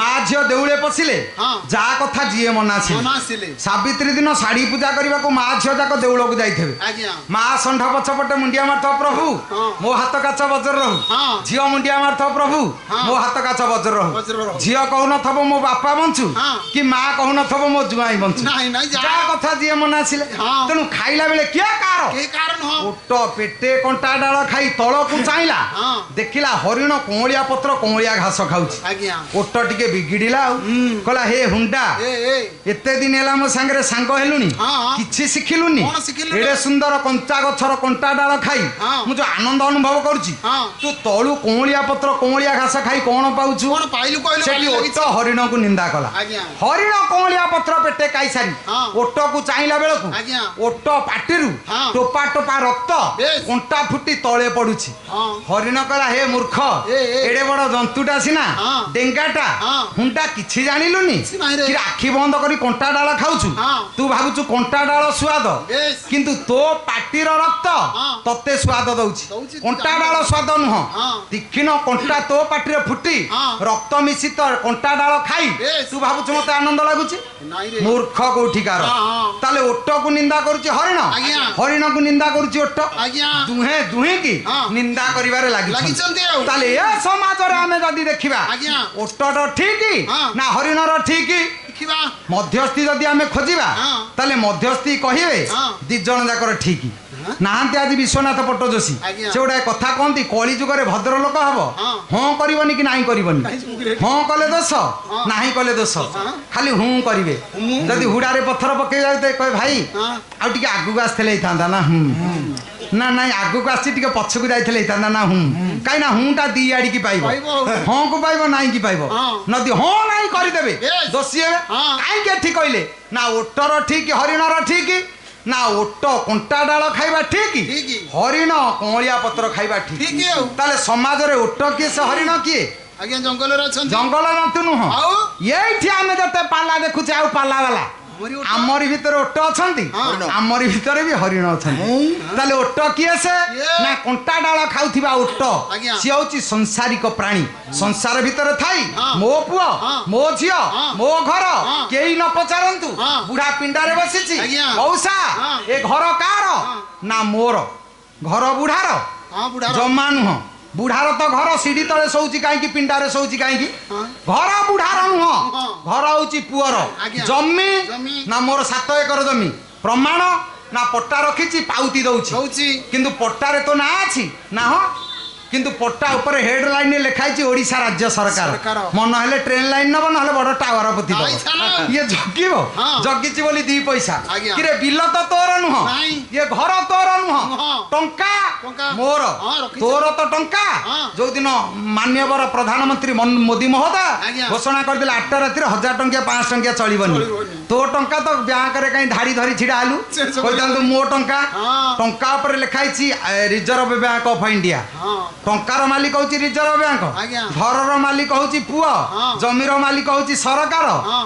ଆଉ ଜଗତରେ ତୋର କିଏ କିଏ ସେ? ସେ ମନେ ମନେ ନିଶ ମୋଡି କହିବ ସବୁ ଯାଉ ହଁ ମୋ LIC ପଇସା ତାକୁ କିଏ ନବ ସେଇଟାକୁ ତ କେହି ନେବେନି ଟିପ ନ ଦେଲା ପର୍ଯ୍ୟନ୍ତ ହଁ। କିନ୍ତୁ ଇଏ ଜାଣିନି LIC ପଇସା ଆର ନୁହଁ। କଣ ଜାଣିନି ସିଏ ଆସି ପଚାରିବ ଏଜେଣ୍ଟ ମଉସା ହଁ। ଧାନ ବିକା ପଇସା କଣ କଲ ନା ବାପା ରଖିଛି ହଁ। ନା ଆମ ସଂସ୍ଥାରେ ବାନ୍ଧି ଦଉନ ନା ବାପା ଲାଭ କଣ କଣ ହବ? ନା ମଲେ ମଉସା 3 ଗୁଣ ବାନ୍ଧିବୁ ମିଳିବ ମିଳିବ। ଇଏ 1,00,000 ଟଙ୍କା ବାନ୍ଧି ଦେଲା ଆଉ ହଁ। ନୋମିନି କାହାକୁ ରଖିବି ନା ଆଜିକାଲି ପିଲେ ତ ଭଲ ନୁହଁ ସ୍ତ୍ରୀ ନା ପକେଇ ଦିଏ ହଁ, ପକା। ସ୍ତ୍ରୀ ନା ନୋମିନିରେ ପଡିଲା ଆଜ୍ଞା। ଏଜେଣ୍ଟ ବୁଝେଇଛି ହଁ। ମଲେ 3 ଗୁଣା ମିଳିବ ହଁ। ତା ମାନେ ବଞ୍ଚିଥିଲା ବେଳେ ଲାଭ କିଛି ନାହିଁ ମଣିଷ LIC କରୁଛି ଆଜ୍ଞା। ଯେ ମଲେ ସିଏ କହିଛି ମଲେ 3 ଗୁଣା ମିଳିବ ଆଜ୍ଞା। କିନ୍ତୁ ଇଏ ସେଇଟାକୁ ବୁଝିନି ଲାଭ କ'ଣ ଅଛି କିନ୍ତୁ ଏମିତି LIC ଆପଣ କରନ୍ତୁ ସେଇଟା ମଲେ କି ବଞ୍ଚିଲା ବେଳେ କେହି ହେଲେ ନେଇପାରିବେନି ଆଜ୍ଞା। ସେ ପଲିସି ହୋଲ୍ଡର ପାଖକୁ ଆମେ ଯାଇନେ ହଁ। କି ସେ ପଲିସି ଆମେ କେହି କରିନେ ନାଇଁ। ଆପଣ ମାନଙ୍କର ମଧୁ ବାବୁ ଆଜ୍ଞା। କହିଲେ ବାଲ୍ୟକାଳୁ ଧର୍ମ ଧନ ମୁଁ ଅର୍ଜିବି ଏ ଜୀବନ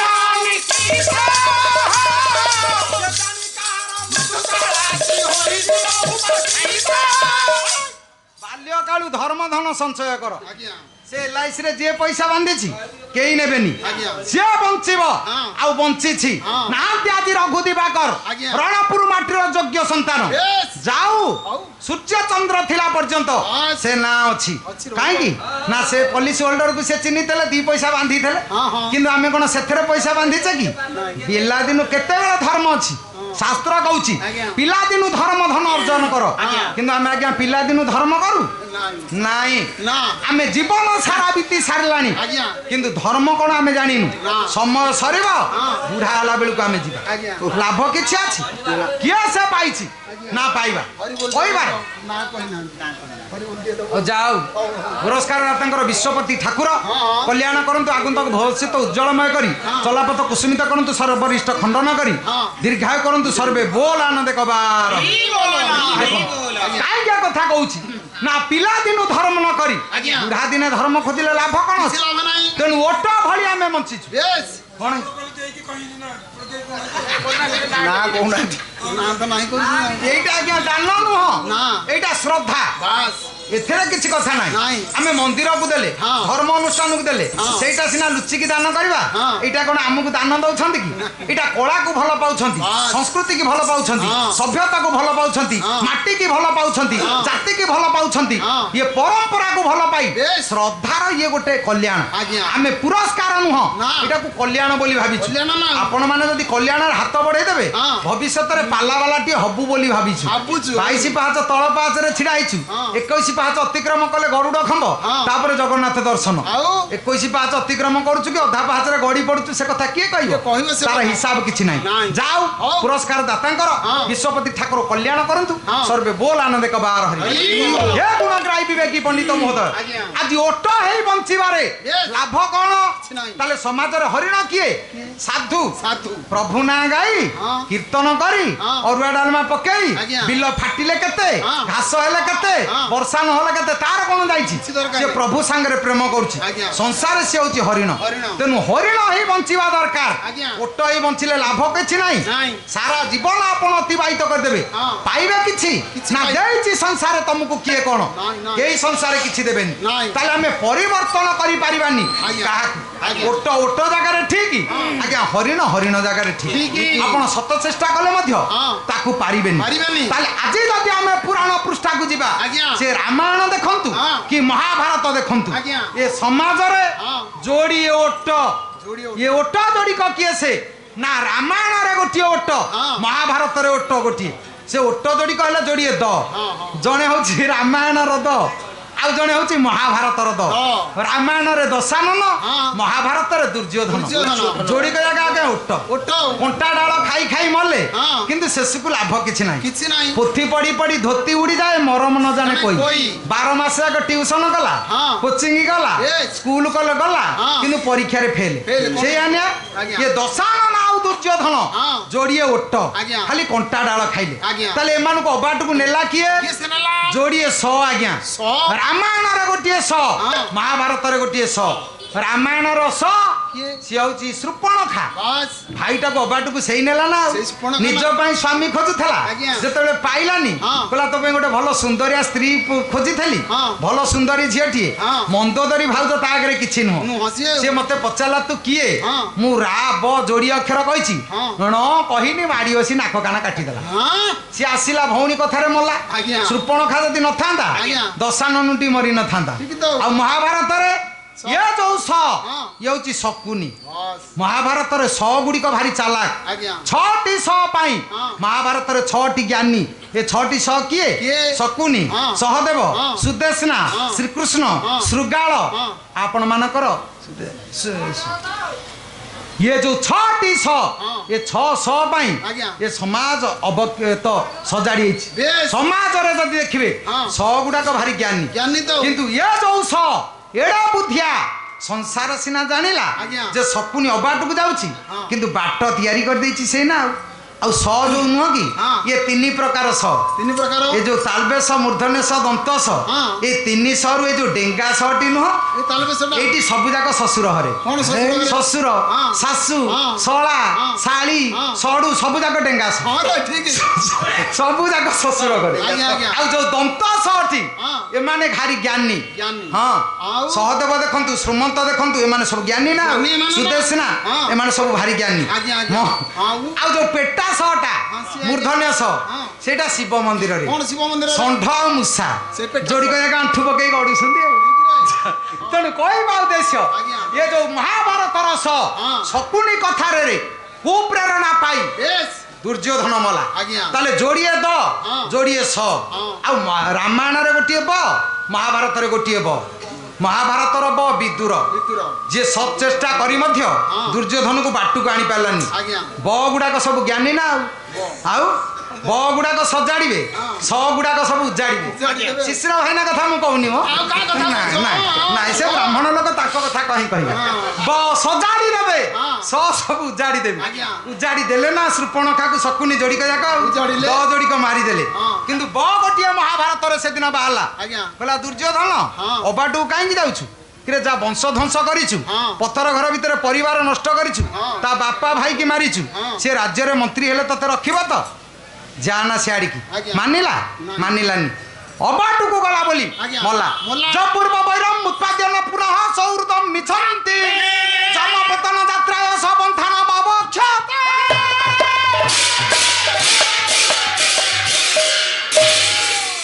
କାମନ୍ଦକ୍ୟ ନୀତି ସାର ଆଜ୍ଞା। ବିଦୁର କହିଲେ ହଁ। ପୂର୍ବରୁ ଯିଏ ଶତ୍ରୁ ଅଛି ପୁନର୍ବାର ପରବର୍ତ୍ତୀ ସମୟରେ ଆଜ୍ଞା। ଆପଣ ଯଦି ମିତ୍ରତା ଆଚରଣ ତା ସାଙ୍ଗରେ କରିବେ ହଁ। ଜମପୁର ଯିବା ଛଡା ଅନ୍ୟ ଗତି କିଛି ନାହିଁ ନାହିଁ ଆଉ ସେ ଭୁଲ କରେ ନା ହଁ। ବିଦୁର କଥା ମାନିଲାନି ଦୁର୍ଯ୍ୟୋଧନ ଅବାଟକୁ ଗଲା ଦୁର୍ଯ୍ୟୋଧନ ଆଜ୍ଞା। ମଲା ହଁ।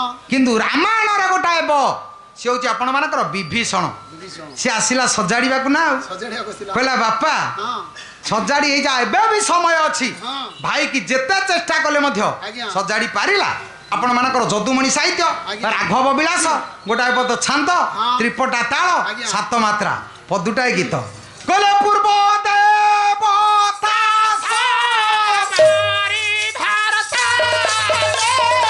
ଆଜି ଦୂତ ବାର୍ତ୍ତା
କହିଲେ ଆଜ୍ଞା। ତ୍ରିପୁର ବିଜୟ ରାବଣ Yes. ସୁନା ମୁକୁଟ ପିନ୍ଧି ହଁ। ରତ୍ନ ସିଂହାସନ ଉପରେ ଅଭିଷିକ୍ତ Yes. ହସରେ ଭାସୁଛି। ସବୁ ପାତ୍ର ମନ୍ତ୍ରୀ ମାତ୍ୟଗଣ ଅଛନ୍ତି। ଆଜ୍ଞା ପଚାରୁଛି ମୁଁ ସୀତାଙ୍କୁ ଚୋରି କରି ଆଣିଛି, ହଁ କଣ ହେଇଛି? ସମସ୍ତେ ତାଳି ମାରିଲେ। ଆଜ୍ଞା ଠିକ୍ ଠିକ୍ ସମାଜରେ ଆପଣ ହଁ। ଯେତେ ଅହିତ କଥା କରିବେ ଆଜ୍ଞା। ଲୋକ ଭଲ ପାଇବେ। ଆଜ୍ଞା। ହିତୋପଦେଶଞ୍ଚ ବିଶ୍ୱୋପଦେଶ। ଆଜ୍ଞା ଯଦି ଦୁଆର ଦୁଆର ବୁଲି ଆପଣ ନିର୍ମାଲ୍ୟ ବାଣ୍ଟିବେ, ହଁ। ଭାଇ ନିର୍ମାଲ୍ୟ ଟିକେ ନିଏ, ହଁ। କାଲି ବିଲ ବାଛିବାକୁ ଯିବ, ସେ ଯିବ? ନା ଅନ୍ଧାରକୁ ଡାକି ନେବେ, ହଁ। ଖାଲି ଠିପିଟାକୁ ଦେଖେଇଦେବେ, ହଁ ମିଶ୍ଚର ଆଠଣାଟିର ଆଜ୍ଞା ଢାଳି ଦେବେ ପେ ଗୋଟିଏ, ହଁ। ଯେମିତି ପିଇ ଯିବ ସିଏ, ଆଜ୍ଞା। ଆଖି ଟିକେ ଅଠା ଅଠା ଲାଗିବ। ହଁ ପଚାରିବ ଭାଇ କାହିଁକି ଡାକୁଥିଲେ ଯେ? ନା ବିଲ ଘାସ ହେଇଯାଇଛି ଭାଇ, ବାଛିବାକୁ ଲୋକ ମିଳୁନାହାନ୍ତି, 2 ଜଣ ଲୋକ ଦରକାର। ଦରକାର। 10 ଜଣ ନବୁ କି? 2 ଜଣ କଣ ନିର୍ମାଲ୍ୟକୁ ଭାଇ ଜଣିଏ ନାହିଁ, ନାହିଁ। ଆସିକା ଫାଟିକି 10। 10 କାହିଁକି ଦେଖନ୍ତୁ, ମହତ୍ଵ ଅଛି। ମଣିଷ ମରିବ Yes. ତାକୁ ଆନନ୍ଦ ଲାଗେ, ଆଜ୍ଞା। ଯୋଉଥିରେ ମୁକ୍ତି ପାଇବ ହଁ। ତାହା ଆନନ୍ଦ ଲାଗେନି। ଆଜ୍ଞା। ଆଜି ସଂସ୍କୃତିର କଥା ନୁହଁ, ହଁ। ଏଇଟା ଚିରାଚରିତ ଧାରାରେ ପରମ୍ପରା ବଞ୍ଚିଛି। ଆଜ୍ଞା। 10 ମାଠିଆ ମଦ ପିଇ ଇଏ ରାଜା ବସିଛି, ହଁ। ପାତ୍ରମନ୍ତ୍ରୀ ଅମାତ୍ୟଗଣ ପିଇଛନ୍ତି, ହଁ। ରାଜା ପଚାରୁଛନ୍ତି ପର ସ୍ତ୍ରୀ ଚୋରି କରିଛି ଭଲ ନା ମନ୍ଦ? ନା ମଣିମା ଠିକ?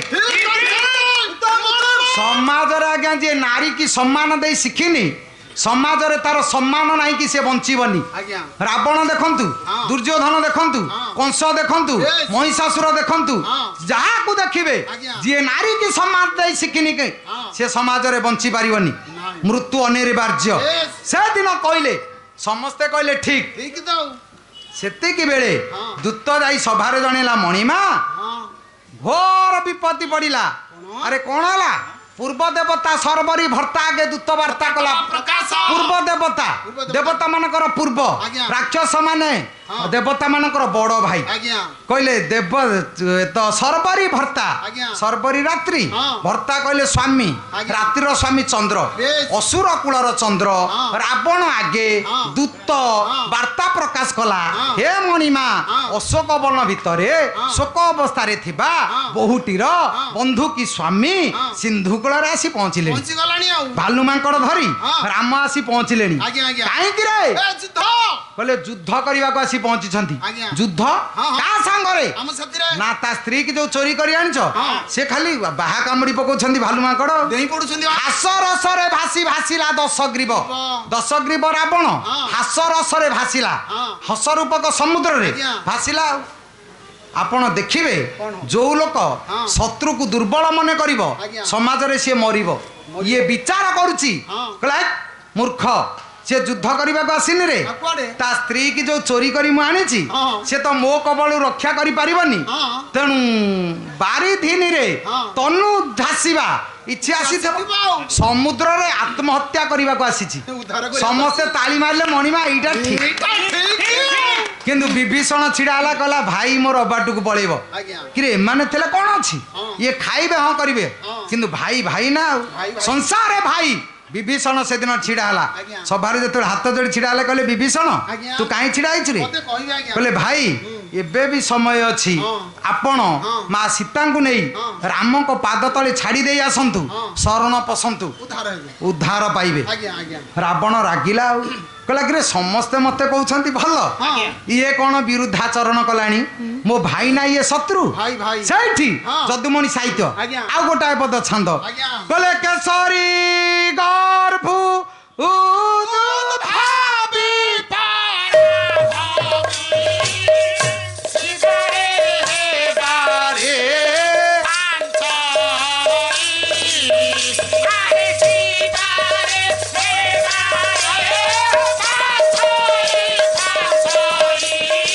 ଆସିପାରେ ହେବାରେ ଏଠି ଜପନ ସେବନ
କହିଲେ କେଶରୀ ଗର୍ଭୁତ ଭବି ପରା ଭବି ଶିବାରେ ହେବାରେ ପାଞ୍ଚ କହିଲେ ତୁ କା ଛୁଆରେ ମୁଁ ସିଂହ ଛୁଆ ନା ଯଦି ସିଂହ ଛୁଆ ହେଇଥାନ୍ତୁ ଆଜ୍ଞା। ଗୋଟେ ଶୃଗାଳ ଶୃଗାଳ ରାମ ତା ପ୍ରତି ତୋର ଦରଦି ଭାବ କାହିଁକି ତୁ ସିଂହ ଛୁଆ ନୁହଁ କି ଯଦି ସିଂହ ଛୁଆ ହେଇଥାନ୍ତୁ ହଁ। ଭାଇ ପ୍ରତି ମମତା ନ ରଖି ହଁ। ତୁ ଗୋଟେ ଶତ୍ରୁ ପାଖରେ କଣ ଏତେ ଆତ୍ମସମର୍ପଣ ଭାବ ତୋର ଭାଇ ସତ କଥା ହାତ କହୁଛି ଯୋଡ଼ି ଦେଲା ବିଭୀଷଣ ହଁ। କହିଲା ଭାଇ ହଁ। ମୋ କଥା ମାନନ୍ତୁ ମାନନ୍ତୁ। ଆପଣ ସେ ଭୁଲ କରନ୍ତୁନି ନାଇଁ। ଛାଡ଼ି ଦିଅନ୍ତୁ ରାଗିଲା ଆଉ। ରାଗିଲା ତ ରାବଣ ରାଗରେ ହଁ। ଭଲ କଥା କହିବା ଯୋଗୁଁ ଆଜ୍ଞା ଶକ୍ତ ଧକ୍କା ଦେଲା ରାବଣ ବିଭୀଷଣ ଆଜ୍ଞା ଆଜ୍ଞା ବିଭୀଷଣ ସିନା ଗୋଇଠା ଖାଇଲା ଆଜ୍ଞା। ବିଚାର କଲା କୋଉଠିକି କହିଲା ଏତେ ବଡ ଶକ୍ତ ଧକ୍କା ଖାଇଲି ହଁ। କରିବି କଣ କଣ କରିବି ରାବଣ ଡାକୁଛି କହିଲା କିଏ ଅଛରେ ଆଜ୍ଞା ଏଟାକୁ ସଭାରୁ ବାହାର କର ଗେଟ୍ ଆଉଟ୍ କର ମହି ରାବଣ ଉଠିଲା ହଁ। ସଭା ଭିତରୁ ହାତ ଧରି ଉଠେଇଲା ଆଜ୍ଞା ଆଜ୍ଞା ଆଚ୍ଛା ଏତେ ବଡ ପୃଥିବୀ ହଁ। କଣ ବିଭୀଷଣକୁ ଆତ୍ମଗୋପନ କରିବା ପାଇଁ ଆଉ ଜାଗା ନଥିଲା ଥିଲା ତ। ବିଭୀଷଣ ଭାରି ଚାଲାକି ହଁ। ଚିନ୍ତା କଲା ରହିବି କୋଉଠି ହଁ। ଏତେ ବଡ ସଂସାର ଭିତରେ ହଁ। କହିଲେ ନା ଯୋଉଠି ମୋ ଭାଇ ଯାହାକୁ ଶତ୍ରୁ ବୋଲି ଭାବୁଛି ଆଜ୍ଞା ତାରି ପାଖକୁ ଯିବି ଆଜି ସମାଜରେ ନିଜର ସ୍ୱାର୍ଥ ପାଇଁ ଆଜ୍ଞା ଏ ତ ରାଜନୈତିକ ନେତାମାନେ ଦଳ ବଦଳ କରୁଛନ୍ତି ହଉଛି ଏବେ ଏଇଟା ସୃଷ୍ଟି ହେଲା କୋଉଠୁ କୋଉଠୁ ହେଲା? ରାମାୟଣରୁ ବିଶ୍ୱର ପ୍ରଥମ ଦଳ ବଦଳକାରୀ ନେତା ସେଇ ହଉଛି ବିଭୀଷଣ ବିଭୀଷଣ ରେ। ଭାଇକି ଛାଡ଼ିଲା ହଁ। ଜାତି ଛାଡ଼ିଲା ହଁ। ମାଟି ଛାଡ଼ିଲା Yes। ପାଟି ଛାଡ଼ିଲା ହଁ। ଶତ୍ରୁ ପାଖରେ ଯାଇ ଶରଣ ପଶୁଛି କହିଲା ତା ପାଖକୁ ଗଲେ ମୋର ଅସୁବିଧା କିଛି ହବ କି ଅସୁବିଧା ତ କିଛି ନାହିଁ ନାହିଁ। ରାବଣ ସେଦିନ ହଁ। ଧକ୍କା ଦେଲା ପରେ ହଁ। ବିଭୀଷଣ ବାହାରୁଛି କହିଲା ଯିବି କୁଆଡେ ଦୁର୍ଗ ପ୍ରାକାର ପାହାରୀ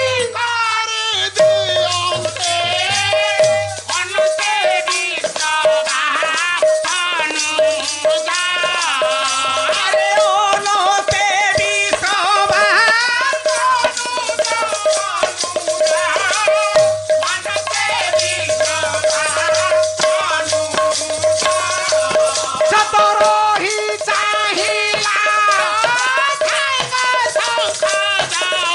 ଆଦିରେ ଖାତ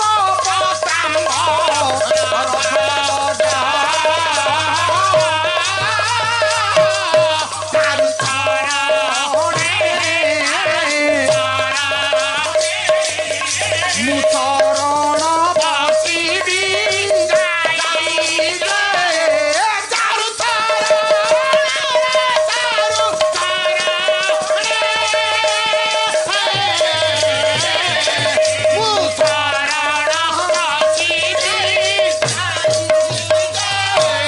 ଆଜି ଦୟାନି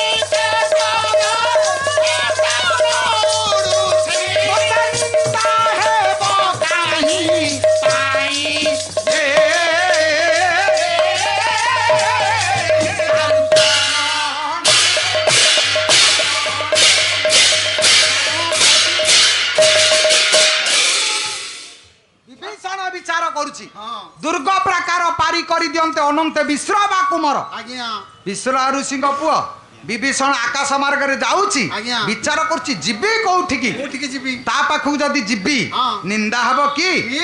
ଯଦୁମଣି କହିଲେ କାହିଁକି ମ ହଁ। ଦୟା ନିକେତନ କେତନ ଉଡୁଛି ହଁ। ନିନ୍ଦା ହବ କାହିଁ ପାଇଁ କାହିଁ ଯେ? ସେ ତ ଦୟା ସାଗର ଆଜ୍ଞା। କୃପାନିଧି ହଁ। ଦୟାନିଧି ହଁ। ଦୟା ସାଗର ବାନା ଉଡେଇଛି ହଁ। ଯିଏ ଶରଣ ପଶିଲେ Yes। ଅସୁବିଧା କିଛି ନାହିଁ କିଛି ନାହିଁ ତ ବିଭୀଷଣ କହିଲା ନାଇଁ ସେଇଠିକି ଯିବା ଆଉ ଯିବି ସେଠିକି ତ ଯାଇ ପହଞ୍ଚିଲା ଆଉ ଜୟ ଶ୍ରୀରାମ ଶରଣ ଜୟ ଶ୍ରୀରାମ ଶରଣ କିଏ ପ୍ରହାର କଲା ଶରଣ ଏମିତି ଭାଡିରେ ଧାନ ଜଗି ଶୋଇଲା ଭଳିଆ ଶୋଉଛୁ କଣ ଶରଣ ଭୁଲ କିରେ ଶରଣ ଯେତେବେଳେ ପଶନ୍ତି ଆଜ୍ଞା ଆଜ୍ଞା ସେମିତି ଆଉ କେମିତି ଆଜି ଯୁଗର ମଣିଷ ଦେଖନ୍ତୁ ଆଜ୍ଞା। ନମସ୍କାର ମଧ୍ୟ ଆମେ ଶିଖି ପାରିଲେନି ନାଇଁ ଅବକା ହେଇଗଲାଣି ଆଉ। ପୁରା କାଳରେ ଆଜ୍ଞା। ଜେଜେବାପା ଆମର ଥିଲେ ଆଜ୍ଞା। ଘରକୁ ଯଦି ବ୍ରାହ୍ମଣ ଆସନ୍ତି ହଁ। ପିତ୍ତଳ ଢାଳ ଢାଳେ ପାଣି ଆଜ୍ଞା। ଗୋଡ ଧୋଇ ହଁ। ନୂଆ ବସ୍ତ୍ରରେ ଗୋଡ ପୋଛି ଆଜ୍ଞା। ଲମ୍ବା ହେଇ ଶୋଇ ଯାଉଥିଲେ ହଁ। ନନା ଜୁହାରେ ଜୁହାରି ତାଙ୍କଠୁ ଆମ ବାପା ଜନ୍ମ ହେଲେ ଆମ ବାପା ସେ ଆଉ ତଳେ ଲମ୍ବା ହେଇ ଶୋଇଲେନି କେତେ ଛୋଟେଇଲେ ନମସ୍କାର ଅଧା କରିଦେଲେ କେମିତି ଠିଆରେ ଲଇଁ ପଡିଲେ କହିଲେ ନନା ଜୁହାରେ ଜୁହାରି ତାଙ୍କଠୁ ଜନ୍ମ ହେଲେ ଆମେ ଆମେ କଣ କଲେ? ଆମେ ଆଉ ଶୋଇଲେନି କି ଲଇଲେନି କେତେ ଛୋଟେଇଲେ ଆମେ କହିଲେ ନନା ହଁ। ନମସ୍କାର ଆଜ୍ଞା। କିନ୍ତୁ ଆମଠୁ ଯୋଉ କମ୍ପ୍ୟୁଟର ପିଲା ସବୁ ଜନ୍ମ ହେଲେଣି ଆଜ୍ଞା। ସିଏ ଆଉ କଣ ଯୋଡେ ହାତ ଯୋଡ଼ିବେ କଣ କହିବେ? କହିବେ ନନା ନମସ୍କାର ହଁ ଆଜି ଯୁଗର ପୁରା ଏଭ୍ରି ଅର୍ଡ ହେଇଛି ଷ୍ଟାଇଲ ଷ୍ଟାଇଲ ତ ସବୁ ଯେତେ ବିକଳାଙ୍ଗ କଥା ଆଜ୍ଞା। ଆଜି ଯୁଗରେ ସେଇଟା ହଉଛି ଷ୍ଟାଇଲ ଷ୍ଟାଇଲ। ଆପଣ ଦେଖୁନାହାନ୍ତି ଅନ୍ୟକୁ କଣ କହିବୁ କଣ ଆଉ निज संस्कृति आम आगे देखा हाँ। देखिए सेतेबेले हाँ। गाँव में गोरु माइले कि चोरेइले जो डुंग काटती जमी क्षीर करती आज्ञा। एवं 250 टंका दे पिला क्षीर होइथबो हाँ। बिल डबल कंदी कले जमी गोधा होइथबो मुंड जाक खाली शिरा आज्ञा। कि एमती कौन करिछु ना ये स्टाइल स्टाइल तो मुंड जाक कमती आज्ञा। किंतु तार स्टाइल स्टाइल पर कथा कौन कहबू घर कथा न कहले न चले कौन है चिकरे पुअटी मोर +2 पढुची आज्ञा आज्ञा पिला जन्मदिन आनी गोटे पेंट आज्ञा। 4 दिन तले हाँ। देखिला बेलू फुल पेंट आंठुरे दीपुला नाई ମୁଁ କହିଲି ଆରେ ପୁଅ ପେଣ୍ଟ କିଣିଲୁ ଯେ ହଁ। କ'ଣ ଆଖିରେ ଦେଖିଲୁ ନା ଜାଣିପାରିଲୁନି କଣା ପେଣ୍ଟ ଆଣିଛୁ ଚିରା ପେଣ୍ଟ ଆଣିଛୁ। ମା ତାର କହୁଛି ତମେ କ'ଣ ଜାଣିଛ ମର ହଟିଆ ଲୋକ ପିଲାର ଆଣ୍ଠୁରେ ଦୀପୁଳା କନା ନାହିଁ ଚିରା ପେଣ୍ଟ ହଁ। ମା କହୁଛି କହିଲା ମର ହଟିଆ ତମେ କଣ- କାହିଁକି କାହିଁକି? ନା ପୁଅ ଆଣ୍ଠୁରେ ଦୀପୁଳା ନାହିଁ ହଁ। ମା ଡେଣାରେ 3 ପୁଳା ନାହିଁ କଣ ତିନି ପୁଳା ସିଏ ବ୍ଲାଉଜ ଟେ ପିନ୍ଧିଛି ଯେ 3ଟା କଣା ତିନିଟା କଣ କିରେ ଅଛି? ପୁଅର ଯୋଡ଼ାକୁ ମାର 3ଟା କଣା କାହିଁ? ଫାଷ୍ଟ ଡୋଜ ହଁ। ସେକେଣ୍ଡ ଡୋଜ ହଁ। ବୁଷ୍ଟର ଡୋଜ ଓହୋ। ଆଉ ଡାକ୍ତର କଣା ଖୋଜିବନି ସେ କଣା କରିକି ରଖିଛି ଆଉ ଯାହା ଯାହା ଆଉ କହିବୁ କାହାକୁ ହଁ। ତାହେଲେ every ad is style style ତ। ଆଜି ସଂସ୍କୃତିର ପ୍ରତ୍ୟେକ ବିକଳାଙ୍ଗକୁ ଆମେ ସମାଜର ମୁଖ୍ୟ ସ୍ରୋତରେ ନଉଛେ ଆଜ୍ଞା। ଲାଭ କ'ଣ ଅଛି ଆଜ୍ଞା, ଆଜ୍ଞା। ଯୋଉ ସଂସ୍କୃତିର ମଣିଷ ହଁ। ପାଦ ତଳେ ଶୋଉଥିଲା ଆଜ୍ଞା। ସେ ସଂସ୍କୃତିରେ ଯଦି ଆଙ୍ଗୁଠିରେ ନମସ୍କାର କଲେଣି ହଁ। ବାଏ ବାଏ କଲେଣି ହଁ। ଆମେ ଯଦି ଏ ସଂସ୍କୃତିର ମଣିଷ ଆଜ୍ଞା। ହ୍ୟାଣ୍ଡସେକ୍ କରିବାକୁ ହାତ ବଢଉଛି ହଁ। ତାହେଲେ ସଂସ୍କୃତି କେତେ ଅପସଂସ୍କୃତି ହେଲାଣି ଆମକୁ ଆମେ ନିଜେ ପଚାରିବା ଦରକାର ଆଜ୍ଞା। ସେ ସଂସ୍କୃତି କେତେ ଅପକ୍ଷୟ ଆଡ଼ିକି ଯାଉଛି ଆଜ୍ଞା ସେତେବେଳେ ହଁ। ଆମେ ଯେତିକି କଥା କରିଥିଲେ ଆଜ୍ଞା। ପୁରୁଣା କାଳର ମାଣ୍ଡିଆ ଯାଉ ଆଉ ନାହିଁ ନାହିଁ। ରୁଟି ନାହିଁ ନାହିଁ। ସେଇ ଏବେ ପୁଣି ଆସିଲାଣି ଆସିଲାଣି ସେ। ସେତେବେଳେ ଯାହାର ଖାଇବାକୁ ନଥିଲା ମାଣ୍ଡିଆ ଯାଉ ଖାଇଲେ ଆଜ୍ଞା। ଲୋକ କହିବେ ଭାତ ତ ପାଉନି ମାଣ୍ଡିଆ ଯାଉ ଖାଉଛି ଆଜ୍ଞା। ଏବେ ଯେତେ ବଡ଼ ଲୋକ ସବୁ ଯାକ ଡାଇବେଟିସ କି ମାଣ୍ଡିଆ ଯାଉ ଖାଇଲେଣି ଖାଉଛନ୍ତି ଆଜ୍ଞା ସେତେବେଳେ ଡାକ୍ତର ପାଖକୁ ଗଲେ ସେ କହୁଥିଲା ହଁ। ଯେ କଲିଜା ଖା ହଁ। ସିଝା ଅଣ୍ଡା ଖା ହଁ। ମାଛ ଖା ହଁ। ଘିଅ ଖା ହଁ। ସବୁ କହୁଥିଲା ଆଜ୍ଞା। ଏବେ ଡାକ୍ତର ପାଖକୁ ଗଲେ କହୁଛି ସିଝା ଅମୃତ ଭଣ୍ଡା ଖାଇବୁ ନହେଲେ ମରିବୁ ମରିଯିବୁ ରେ କୋଲେଷ୍ଟ୍ରଲ ବଢିବ ହଁ ତାହେଲେ ସେତେବେଳ କଥା ଆଜ୍ଞା। ସେଇ ମଣିଷ ହଁ। ଭାତ ନଥିଲେ ରୁଟି ଖାଉଥିଲା ଆଜ୍ଞା। ଏବେ ଯେତେ ହାଇ ଫାଇ ସୋସାଇଟିର ମଣିଷ ସବୁ ରୁଟି ରୁଟି ଖାଇଲେ। ଏଇଟା ଷ୍ଟାଇଲ ହଁ। କୁଆଡେ ମଣିଷ ଆଉ ଯିବ ସେଇଠି। ଗଛ ଚଢିବେ ଆପଣ ଅଗ୍ରଭାଗକୁ ଯିବେ ଆଜ୍ଞା। ତଳକୁ ତ ଓହ୍ଲେଇବେ ଆଉ ଯିବେ କୁଆଡେ ସେଇଠିକି ଆସିବେ। ପୁରୁଣା କାଳରେ ଯୋଉ ବେଲା ଖିଅର ଆଜ୍ଞା। ଚାରିପଟୁ ବାରି ଚାଚିଲା ଭଳିଆ ଚଞ୍ଚା ହେଇଥିବ ମୁଣ୍ଡରେ ଚୁଟି ଥବ ଆଜ୍ଞା। ଏବେ ତ ପୁଣି ସେଇଠିକି ଷ୍ଟାଇଲ ଆସିଲାଣି ଆଉ। ସେଇଠିକି, ସେଇଠିକି। ଆଉ ଆଗକୁ କୁଆଡେ ଯିବନି କୁଆଡେ ବାଟ ଅଛି? ତାହେଲେ କହିବାର ଉଦ୍ଦେଶ୍ୟ ଏ ମୋର ଭୁଲ ହେଇଗଲା କି ରେ ବିଭୀଷଣ ପାଦ ତଳେ ଶୋଇଲା ହଁ, ହଁ। ସେତିକି ଶରଣ ଶରଣ କରି ଡାକିଲା ବାଃ ଗୋଟେ ଗଡ଼ ସୁନାଖାଳରେ ଗୋଟେ ରଣପୁରରେ ଆଉ। ଭଲ ଶୁଣ ଶରଣ ପଶିଲା ବେଳେ ଆଜ୍ଞା ପର ପ୍ରସାରି ଦେଲେ ଆଉ ହଁ ଭକ୍ତକୁ କୋଳ କୁଟାଣି ନଉଛନ୍ତି ହଁ। କହିଲେ ବିଭୀଷଣ ଆଜ୍ଞା। ଆସ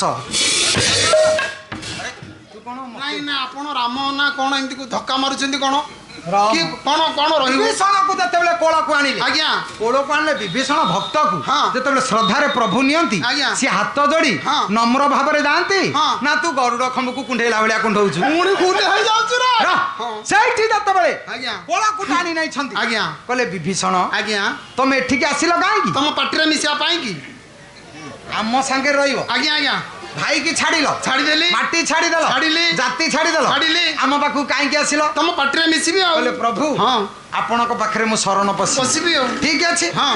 ଆମ ଚିହ୍ନ ନବ ଦିଅ ତମ ବ୍ୟାନର ମୁଁ ଦୁଆରେ ମାରିବି ବ୍ୟାନର ନୁହଁ ଆଉ କଣଟା ସେଇଟା ରାମାନନ୍ଦୀ କାଟିଦେଲେ ଆଜ୍ଞା। ତୁଳସୀ ମାଳି ପକେଇଦେଲେ ଆଜ୍ଞା। ତୁଳସୀ ଟିକେ ପାଟିରେ ଦେଇଦେଲେ ଆଜ୍ଞା କହିଲେ ବିଭୀଷଣ ଆଜ୍ଞା ଏ ଜାଗା ତମକୁ କେମିତି ଲାଗୁଛି ଆଜ୍ଞା ଭଲ ଲାଗୁଛି ତ ଶୁଣୁ କଣ ଆଜ୍ଞା ନିଚ ଲୋକକୁ ଆଜ୍ଞା ଯେତେବେଳେ ଉଚ୍ଚ ଆସନ ଦିଆହବ କଣ ହବ? ସେ ମନେ ମନେ ଭାବିବ ମୁଁ କଣ ହେଇଗଲିଣି ଆଉ ପିମ୍ପୁଡ଼ି ଦିହରେ ପରଦୋଟି ପ୍ରଭୁ ଦେଲେ ଆଜ୍ଞା। କହିଲେ ଛୋଟିଆ ବକଟେ ଯିବ ହଁ। ଇଏ ଚାଲିବ କେତେ ଉଡ଼ି ଯାଇ ଖାଦ୍ୟ ସଂଗ୍ରହ କରିବ ଆଜ୍ଞା। ତା ଦିହରେ ପର ଲାଗିଲା ସେ ଯେତେବେଳେ ଗାତରୁ ବାହାରିଲା ପରେ ଉଡ଼ିଲା ହଁ। ସେ କହିଲା ମୁଁ କୁଆଡ଼େ କଣ ହେଇଗଲିଣି ଆଉ କଣ ଖାଇବି ହଁ। ସିଏ ନିଆଁ ଗଦାକୁ ଗଲା ଆଜ୍ଞା। ଏକା ବେଳକେ ମଲା ହଁ। ତୋ ଅବସ୍ଥା ସେଇଆ ଆଉ ମୋ ଅବସ୍ଥା କଣ ଆପଣ କମ ପଚାରିଲେ ପାଟ ଫୁଟଉଛୁ ନା, ତୁ ଆପଣ ତ ପଚାରିଲେ କେମିତି କହିଲେ ବିଭୀଷଣ ହଁ ଏ ଯୋଉ ଜାଗାରେ ପହଞ୍ଚିଛ ହଁ କେମିତି ଲାଗୁଛି ଆଜ୍ଞା, ଭଲ। ନା ପ୍ରଭୁ ନର୍କ ଛାଡ଼ିଲି ଛାଡ଼ିଲି ସ୍ୱର୍ଗକୁ ପାଇଲି ହଁ, ହଁ। ପାପୀକି ଛାଡ଼ିଲି ହଁ। ପରମାତ୍ମାକୁ ପାଇଲି ଆଜ୍ଞା। ପୁଣ୍ୟାତ୍ମାକୁ ପାଇଲି ହଁ। ଯୋଉଠି ବୈକୁଣ୍ଠପତିଙ୍କ ପାଖରେ ପହଞ୍ଚିଲି ହଁ। ଆଉ ଭଲ ମନ୍ଦ କଣ କଣ ପଚାରିଛନ୍ତି ଆଜ୍ଞା ମୋର ସବୁ ଭଲ ଭଲ ଆଜ୍ଞା। ଆପଣଙ୍କୁ ଦେଖିଲା ପରେ ହଁ। ମୁଁ ତ ଅହୋଭାଗ୍ୟ ମୋର ହଁ ଆଜ୍ଞା ସବୁ କୁଶଳ ସବୁ ଠିକ ଆଜ୍ଞା ପ୍ରଭୁ ସେଇଠି ପଚାରିଲେ କହିଲେ ବିଭୀଷଣକୁ ପଚାରିବା ହଁ। ଆଉ ମାଟିର ମମତାର କମିଛି କି ନାହିଁ ଦେଖିବା ପଚାରିଲେ କହିଲେ ବିଭୀଷଣ ଆଜ୍ଞା। ତମ ଭାଇ ହଁ। ତ୍ରିପୁରା ବିଜୟୀ ରାବଣ ହଁ। ଭବିଷ୍ୟତ ଭବିଷ୍ୟତରେ ହଁ। ଆମ ସାଙ୍ଗରେ ଯୁଦ୍ଧ କରିବ। ହଁ ହଁ ଆଚ୍ଛା ତମ ଭାଇର ବଳବୀର୍ଯ୍ୟ ସମ୍ପର୍କରେ ଟିକେ କହିଲ। ଠିକ ଅଛି ବିଭୀଷଣ ପରୀକ୍ଷା କରିବାକୁ ବାହାରିଲାଣି ପ୍ରଭୁକୁ। ଦେଖିବା ଆଉ କହିଲା ଦେଖିବା ଯଦି ମୋ ଭାଇ ନାଁ ଶୁଣିଲେ ବଳ ପାଇବ ଏ ଦଳରେ ରହିବି ନହେଲେ ଆମ ଦଳକୁ ମୁଁ ପଳେଇବି। ପଳେଇଯିବି। ସେଇଠି କବି ସମ୍ରାଟ ଭଞ୍ଜ ବହି ହଉଛି ବୈଦେହୀଶ ବିଳାସ ଆଜ୍ଞା। ଗୋଟାଏ ପଦ ଛାନ୍ଦ। ଆଜ୍ଞା। କହିଲେ ବିଭୀଷଣ ଭଣୀ ଶୁଣ ରଘୁମଣି କାହାକୁ ମଣିବି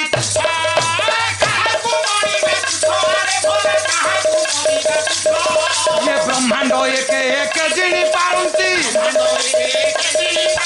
ब्रह्मांड एक जिणी पारंती अष्टादश गंडा बक्ष है वीरा अग्रदिष्ट प्रथम कुमार है दारू जिणी रानी घोड़ा है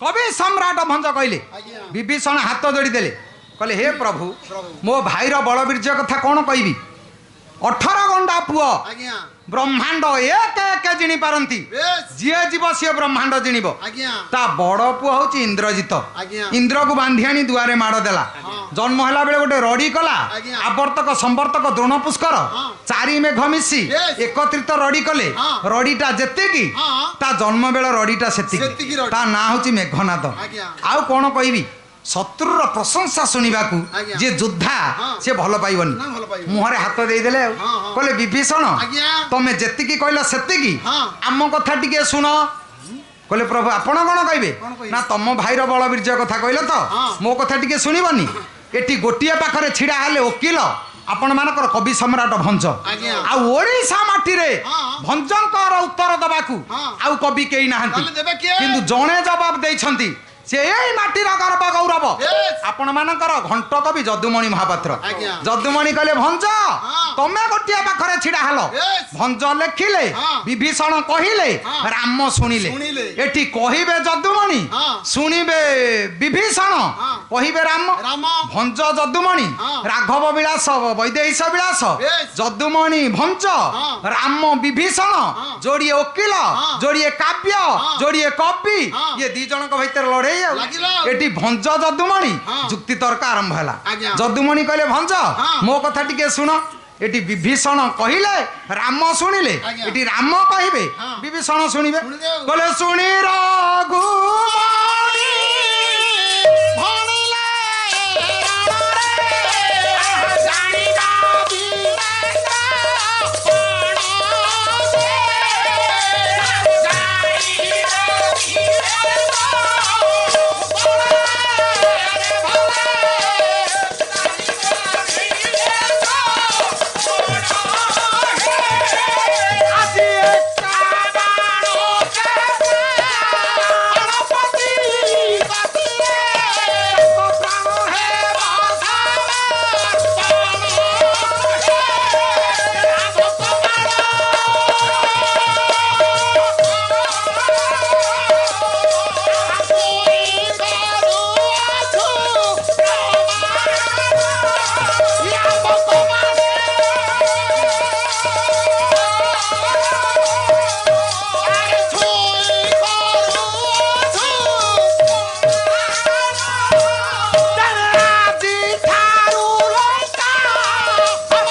जानिबा वीरेन्द्र पण जे रणरे जदुमणि कहले कहले भंज भगवान राम कहले हाँ। हे विभीषण हाँ। तम कथा तो कहल हाँ। मो कथा शुण शुण।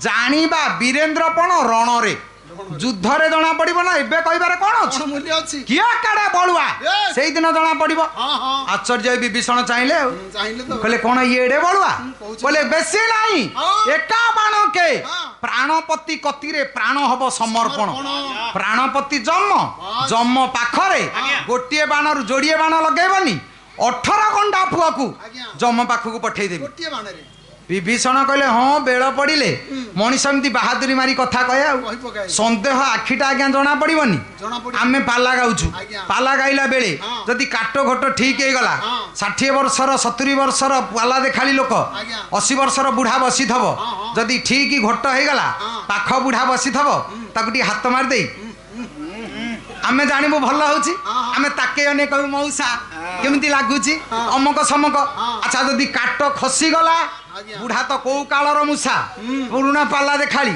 ପଟ୍ଟଯୋଶୀଙ୍କ ଅମଳରୁ ଆଜ୍ଞା। ଯଦି ତାଳ ଖସିଗଲା ହଁ। ପାଖ ବୁଢା ବସିଥବ ତାକୁ ହାତ ମାରିଦେଇ ସିଏ ମୁହଁକୁ ସିଞ୍ଚାଡ଼ି ଦବ ଆଜ୍ଞା। ଆମେ ଜାଣିବୁ ଆମର ହେଲାନି ଆଜ୍ଞା। ଆମେ କାହିଁ ତା ଆଡେ ଅନେଇବୁ କି ଆଉ? ଏପଟକୁ ବୁଲି ପଡିବୁ ପଣ୍ଡିତ ମଣ୍ଟଳୀ ଲକ୍ଷ୍ୟ କରିବେ ହଁ। କିରେ ତାକୁ ଅନେଇବୁ କାହିଁକି ସେ ହାତ ସିଞ୍ଚାଡ଼ିବ କାହିଁକି ଆଜ୍ଞା। ରାକାରେ ରିଙ୍ଗିତେଇ ଗତ୍ୟା ଚେଷ୍ଟୟା ଭାଷଣେ ନଚ ନେତ୍ର ବକ୍ତ୍ର ବିକାରେ ଇସ ଲକ୍ଷ୍ୟ ତନ୍ତର ଗତଂ ମନ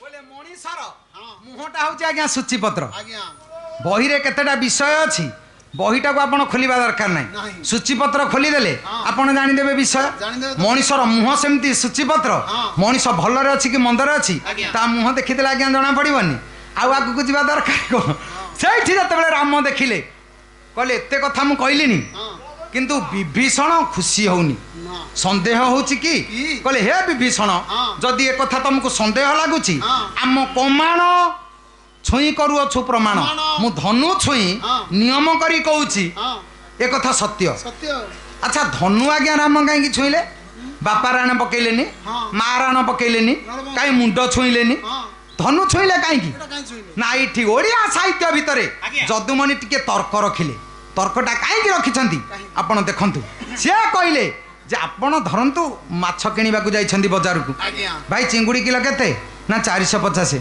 ନା ନାଇଁ ମ ସେ ଗୋଦାମ ବାଲା 400 କହୁଥିଲା ଆଉ? ନା ଭାଇ ଚିଙ୍ଗୁଡି ଛୁଇଁଛି ପସରା ଛୁଇଁଛି କିଛି ଲାଭ କିଣା ନାହିଁ ନାହିଁ ରେ। କିଣା ତ 30 ଆଉ 20ଟା ଟଙ୍କା ଲାଭ ଆଉ ହଁ ଆଚ୍ଛା ଦେଖନ୍ତୁ ହଁ। ମାଛ କଣ ଦିଅ ନାଇଁ ତ ସେ କାହିଁକି ମାଛକୁ ଛୁଇଁଲା କାହିଁକି ନା ଜଣେ ମାଛ ବେପାରୀ ପାଇଁ ତା ଇଷ୍ଟ ହଉଛି ମାଛ ବାସ୍। ଜଣେ ଚାଷୀ ପାଇଁ ତା ଇଷ୍ଟ ହଉଛି ତା ବଳଦ ଜଣେ ବ୍ରାହ୍ମଣ ପାଇଁ ତା ଇଷ୍ଟ ତା ଯଜ୍ଞ ପବିତ ଆଜ୍ଞା। ଜଣେ ପାଲାକର ପାଇଁ ତା ଇଷ୍ଟ ସତ୍ୟନାରାୟଣ ଆଜ୍ଞା ଆମେ କୁଆଡେ ଅଧିକା ପଇସାରେ ପଛେ ପାଲା ପଳେଇବୁ ହଁ। ଯଦି ଅନୁଷ୍ଠାନ ଫେଲ ହେଲା ହଁ। ଯଦି କହେ ନାଇଁ ଆଜ୍ଞା ଆପଣ ଠକିଦେଲେ ନା ନାଇଁ ସତ୍ୟନାରାୟଣଙ୍କ ରାଣ ପକେଇ କହୁଛୁ ଆମ ଇଷ୍ଟ- ତାହେଲେ ଯା ଇଷ୍ଟ ସେ ତାକୁ ଛୁଇଁବ ଆଜ୍ଞା। ଜଣେ କ୍ଷତ୍ରିୟ ପାଇଁ ହଁ। ତା ଇଷ୍ଟ ହଉଛି ତା ଧନୁ ଧନୁ। ଧନୁ ଛୁଇଁ ନିୟମ କରି ଆମ କହିଲେ ହଁ। କହିଲେ ସତ୍ୟ ସତ୍ୟ ତ୍ରିବାର ସତ୍ୟ କରି କହୁଛି ତଥାପି କହିଲେ ବିକଳ ପଡ଼ିଲେ ମଣିଷ ନିୟମ। ଏମିତି ନିୟମ କରିଦିଏ ହଁ। ସେତିକି ବେଳେ ବିଭୀଷଣଙ୍କ ସନ୍ଦେହ ମୋଚନ ଯେତେବେଳେ ନହେଲା ଆଜ୍ଞା। ଭଗବାନ ରାମ କହିଲେ କିଏ ଅଛରେ ଆଜ୍ଞା ଇଏ ବିଭୀଷଣ ମୁଣ୍ଡରେ ରାଜଶାଢ଼ୀ ବାନ୍ଧି ଦିଅ ଆଜିଠୁ ଇଏ ଲଙ୍କାରେ ରାଜା ମୋ ରାଜଶାଢ଼ୀ ଯେତେବେଳେ ବାନ୍ଧିଦେଲେ ଲକ୍ଷ୍ମଣ ହାତ ଯୋଡ଼ିଦେଲେ ହଁ। କହିଲେ ଭାଇ ପଦେ କହିଥାନ୍ତି ନା କଣ କହିବୁ ନା କଥା ଦେଇଦେଲେ ମଥା ଦେଇଦେଲେ Yes. ଆପଣ ସତ୍ୟସନ୍ଧ ହଁ। ଯେତେବେଳେ ବିଭୀଷଣ ମୁଣ୍ଡରେ ରାଜଶାଢ଼ୀ ବନ୍ଧା ହେଲାଣି ସେ ସେତେବେଳୁ ରାଜା ରାଜା ତ ଆଚ୍ଛା କାଲି ଯଦି ହଁ। ରାବଣ ମା ସୀତାଙ୍କୁ ସାଙ୍ଗରେ ଧରି Yes. ଆସି ତମ ପାଖରେ ଶରଣ ପଶିବ ହଁ। ଆପଣ କଣ କରିବେ କଣ କରିବେ ନା ଭୁଲ ହବନି ରଘୁକୁଲ ରୀତି ସଦା ଚଲି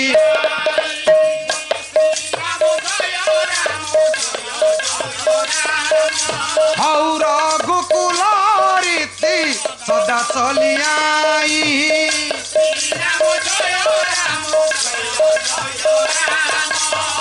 ପ୍ରାଣ ଯାଇ ବରୁ ବଚନ ନ ଯାଇ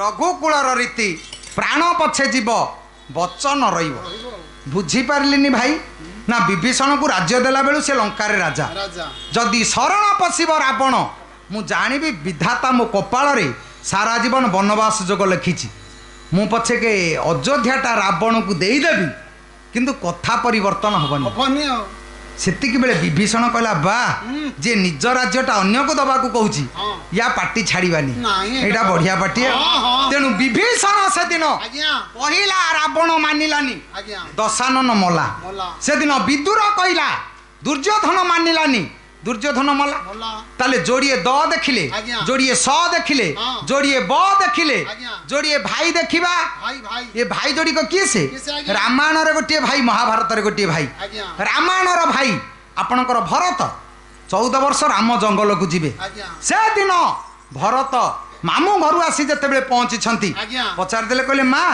କାହିଁକି ଡକେଇଲୁ ନା ରାଜା ହବୁ ମୋ ଭାଇ ନା ତାକୁ 14 ବର୍ଷ ଜଙ୍ଗଲକୁ ପଠେଇ ଦେଇଛି କାହିଁକି ନା ତୋ ଉପକାର ପାଇଁ ନା ତୁ ମା ନା ରାକ୍ଷସୀ ଚଟା ମୁକୁଟ କଷା ବସ ଧରି Yes. ଚିତ୍ରକୂଟ ପାଖରେ ପହଞ୍ଚିଲେଣି ଆଜ୍ଞା। ଭାଇଙ୍କି ଡାକିଲେ ଭାଇ ଆରେ ତୋର ଏଇ କି ବେଶ ନା ମୁଁ ରାଜା ହେବି ଆପଣ ଯାଆନ୍ତୁ ଅଯୋଧ୍ୟାର ରାଜା ହେବେ ହଁ ଆରେ ପିତୃ ସତ୍ୟ ମୋ ପାଇଁ ମୁଁ କ'ଣ ତମ ଭାଇ ନୁହଁ ସେ ସତ୍ୟ ପାଳନ କଲେ କ'ଣ ମୁଁ ଚଳିବନି ଚଳିବନି ଭାଇ ରାମ ସେଠି ଯୁକ୍ତି କଲେ କହିଲେ ସେଇ କଥା ହଁ ତୁ ଜଙ୍ଗଲରେ ବୁଲିବା ଯାହା ହଁ। ମୁଁ ଜଙ୍ଗଲରେ ବୁଲିବା ସେଇଆ ହଁ। ତୁ ରାଜା ହବା ଯାହା ହଁ। ମୁଁ ରାଜା ହବା ସେଇଆ ହଁ ଆଉ ତୁ କାହିଁକି ଜଙ୍ଗଲରେ ବୁଲିବୁ ମୁଁ କାହିଁକି ବୁଲିବିନି ମୋ ଭାଇ ହଁ। ତୁ ଯା ରାଜା ହବୁ ଯା। ଲକ୍ଷ୍ମଣ ହାତ ଯୋଡ଼ି ଦେଲେ କହିଲେ ଭାଇ ଏଇଟା ହବ ହଁ। କିନ୍ତୁ ସେଇଟା ହବନି କାରଣ କ'ଣ? ଆପଣ ମାନଙ୍କର କାବ୍ୟକର୍ତ୍ତା କହନ୍ତି କହିଲେ ଯତନ୍ତରେ ବୟସ ବୈନେତୟ ଯଦ୍ୟନ୍ତରେ ସିଂହ ଶୃଗାଳୟ ବନ ହଦ୍ୟତ ମାର୍ତ୍ତଣ୍ଡ କାୟର ଯଦନ୍ତରେ ତଦନ୍ତରେ ତଦଗୁ ନନ୍ଦନସ୍ୟ ଚ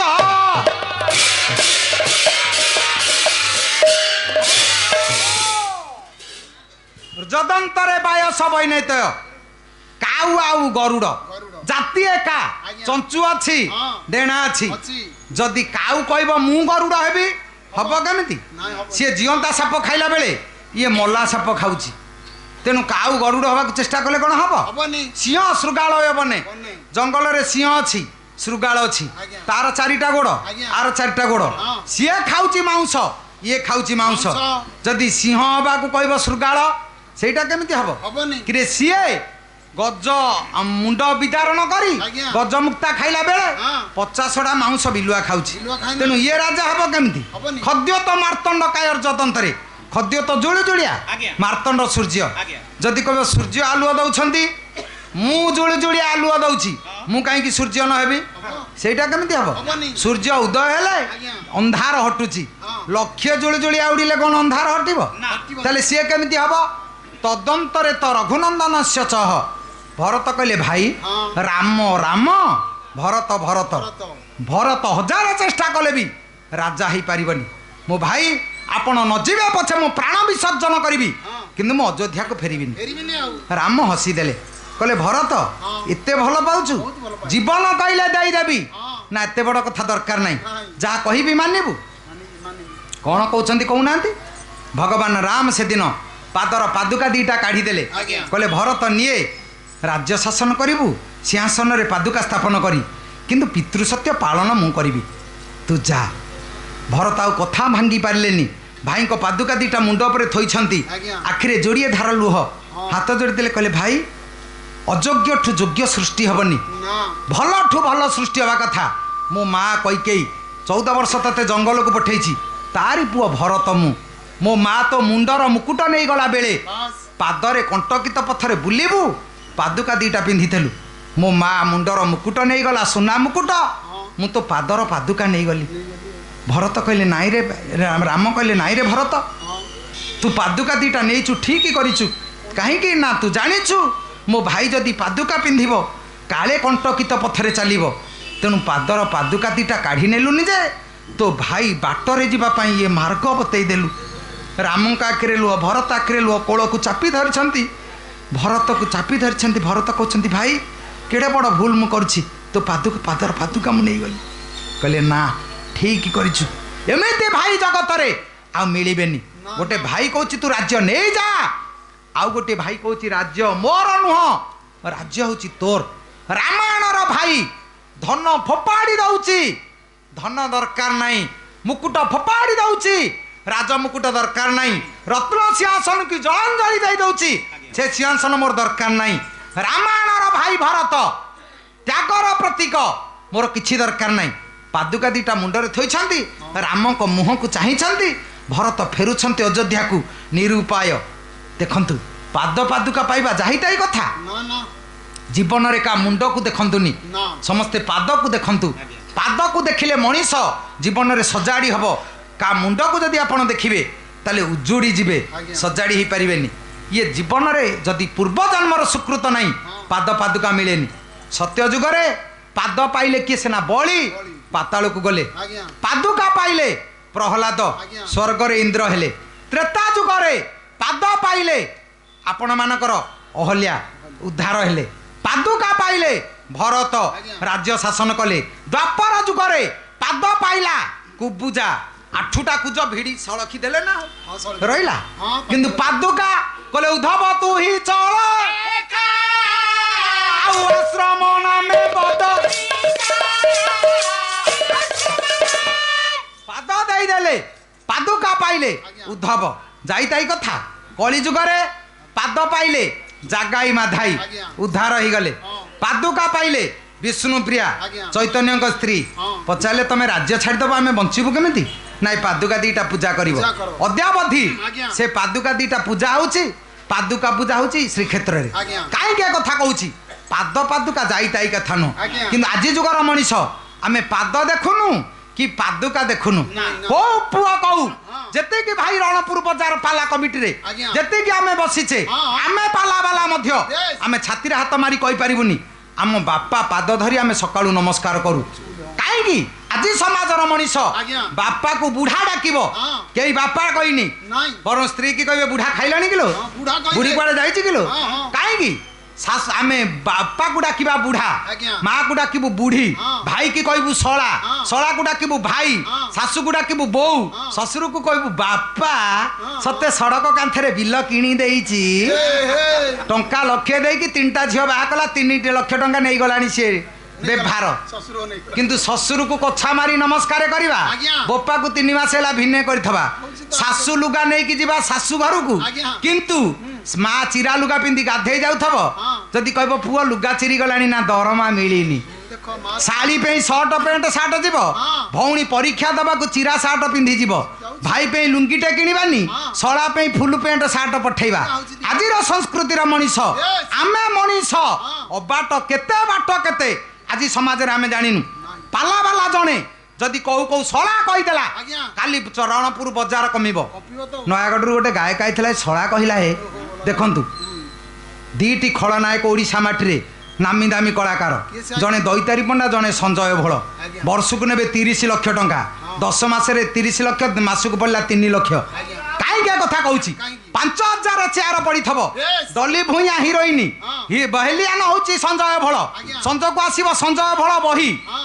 ଡବଲ ପେଣ୍ଡାଲରୁ ବୁଲେଟ ଧରି ସଞ୍ଜୟ ଭୋଳ ଭୁଜାଲି ଧରି ଗୌଡ଼େଇବ ଆଜ୍ଞା। ଡଲି ଭୂଇଁଆ କାନ୍ଦି ଦୌଡୁଥିବ ହଁ। 5000 ଚେୟାରରେ ସମସ୍ତେ ବସି ହଁ। ଆମେ କାନ୍ଦୁଥିବା ଆଜ୍ଞା କିନ୍ତୁ ଦେଖନ୍ତୁ ଦିନ ବେଳୁ ଟିକେଟ ହବ ହଁ। ରାତି 12ଟାରେ ଦେଖିବା ଆମେ ଯାତ୍ରା ଆଜ୍ଞା। 300 ଟଙ୍କା ଟିକେଟ ହଁ। ରାତିକେ ମଦ ପିଇ ସିଗାରେଟ ଖାଇ ହଁ। ସଞ୍ଜୟ ପଣ୍ଡା ହୁଅନ୍ତୁ କି ଆପଣ ମାନଙ୍କର ଦୈତାରୀ ପଣ୍ଡା ହୁଅନ୍ତୁ ଆଜ୍ଞା। ରାତି ସାରା ସିଏ କହୁଥିବେ ହଁ। ଶଳା ଶଳା ହଁ କହୁଥିଲେ 300 ଟଙ୍କା ଟିକେଟ କଲା ହଁ 300 ଟଙ୍କା 300 ଥର ଶଳା ଶୁଣିଲା ହଁ। ଆଚ୍ଛା ଆମେ ପାଲା ବାଲା ଥରେ ଯଦି ଶଳା କହିଲୁ ମାଗେଣା କଣ ଅସୁବିଧା ହବ କିଏ 300 ଟଙ୍କା ଦେଇ ଶଳା ଶୁଣୁଛ ମାଗେଣା ଥରେ ଅଧେ ଶଳା ଶୁଣିଲେ ଅସଜ କିଛି ହବ କି କିନ୍ତୁ ଶୁଣିବେନି କାହିଁକି କାହିଁକି? ନା ବିଦଗ୍ଧ କଳା ଓଡ଼ିଶାର ସାବ୍ୟ କାବ୍ୟ ପାଲା ଯୋଉ ଦିନ ପାଲା ସଂସ୍କୃତି ହଜିଯିବ ସେଦିନ ଓଡ଼ିଆ ସଂସ୍କୃତି ହଜିଯିବ ଆଜ୍ଞା। ଯୋଉ ଦିନ ପାଲା ହଜିଯିବ ସେଦିନ ଓଡ଼ିଶାର ମୌଳିକତା ମରିଯିବ ଯୋଉ ଦିନ ପାଲା ହଜିଯିବ ସେଇଦିନ ଓଡ଼ିଆ ଭାଷା ମରିଛି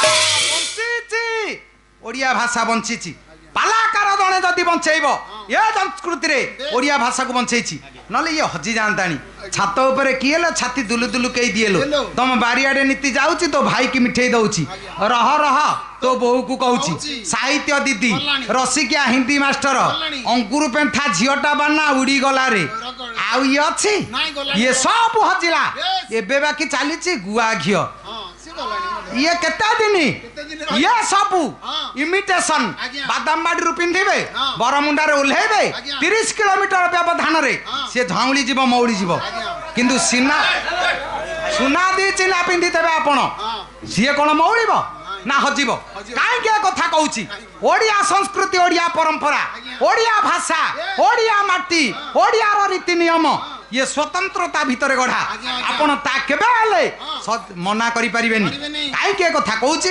ନା ଆପଣ ଦେଖନ୍ତୁ ସେଦିନ ଭାଇ ପାଦୁକା ଧରି ଫେରୁଛି ରାମାୟଣର ଭାଇ ଭରତ ରାଜ୍ୟ ଦେଇଦେଲେ ଇଏ ହଉଛନ୍ତି ତ୍ୟାଗର ପ୍ରତୀକ କିନ୍ତୁ ମହାଭାରତର ଭାଇ ଦୁର୍ଯ୍ୟୋଧନ ଇଏ ତ୍ୟାଗର ପ୍ରତୀକ ନୁହଁ ଇଏ ହଉଛି ଭୋଗର ପ୍ରତୀକ ପାଣ୍ଡବ 5 ଭାଇ ମାଗୁଛନ୍ତି 5ଟି ପୋଡ଼ା ରାଜ୍ୟ ଦରକାର ନାହିଁ ମୋ ଭାଇ ତୁ ହେଲେ ରାଜା ଯାହା ମୁଁ ଭାଗ୍ୟ ସେ ପୋଡ଼ା 5ଟା ଦିଏ କିନ୍ତୁ ଇଏ କ'ଣ ଦେଇଛି କହିଲା ସୂଚ୍ୟଗ୍ରେ ବିନା ଯୁଦ୍ଧେ ନ ଦେବି ମୁଁ ସୂଚ୍ୟଗ୍ରେ ମେଦିନି ଭାଇ କି ଭାଇ ରାଜ୍ୟ ଯାଚୁଛି ଭାଇ ନଉନି ଭାଇ କି ଭାଇ ରାଜ୍ୟ ମାଗୁଛି ପୋଡ଼ା ଖଣ୍ଡେ ଭାଇ ତାକୁ ଦଉନି ତାହେଲେ ରାମାୟଣର ଭାଇ ଦେଖିଲେ ମହାଭାରତର ଭାଇ ଦେଖିଲେ ଦିଅର ଯୋଡ଼ିଏ ଦେଖନ୍ତୁ ରାମାୟଣର ଦିଅର ମହାଭାରତର ଦିଅର ରାମାୟଣର ଦିଅର ଲକ୍ଷ୍ମଣ ରାମ ଗଲେ ଜଙ୍ଗଲକୁ ସୀତା ଚୋରି ହେଲେ ମା ସୀତା ସେଦିନ ଅଳଙ୍କାର ପକେଇ ଦେଇ ଯାଇଛନ୍ତି ଋଷ୍ୟ ମୁଖରେ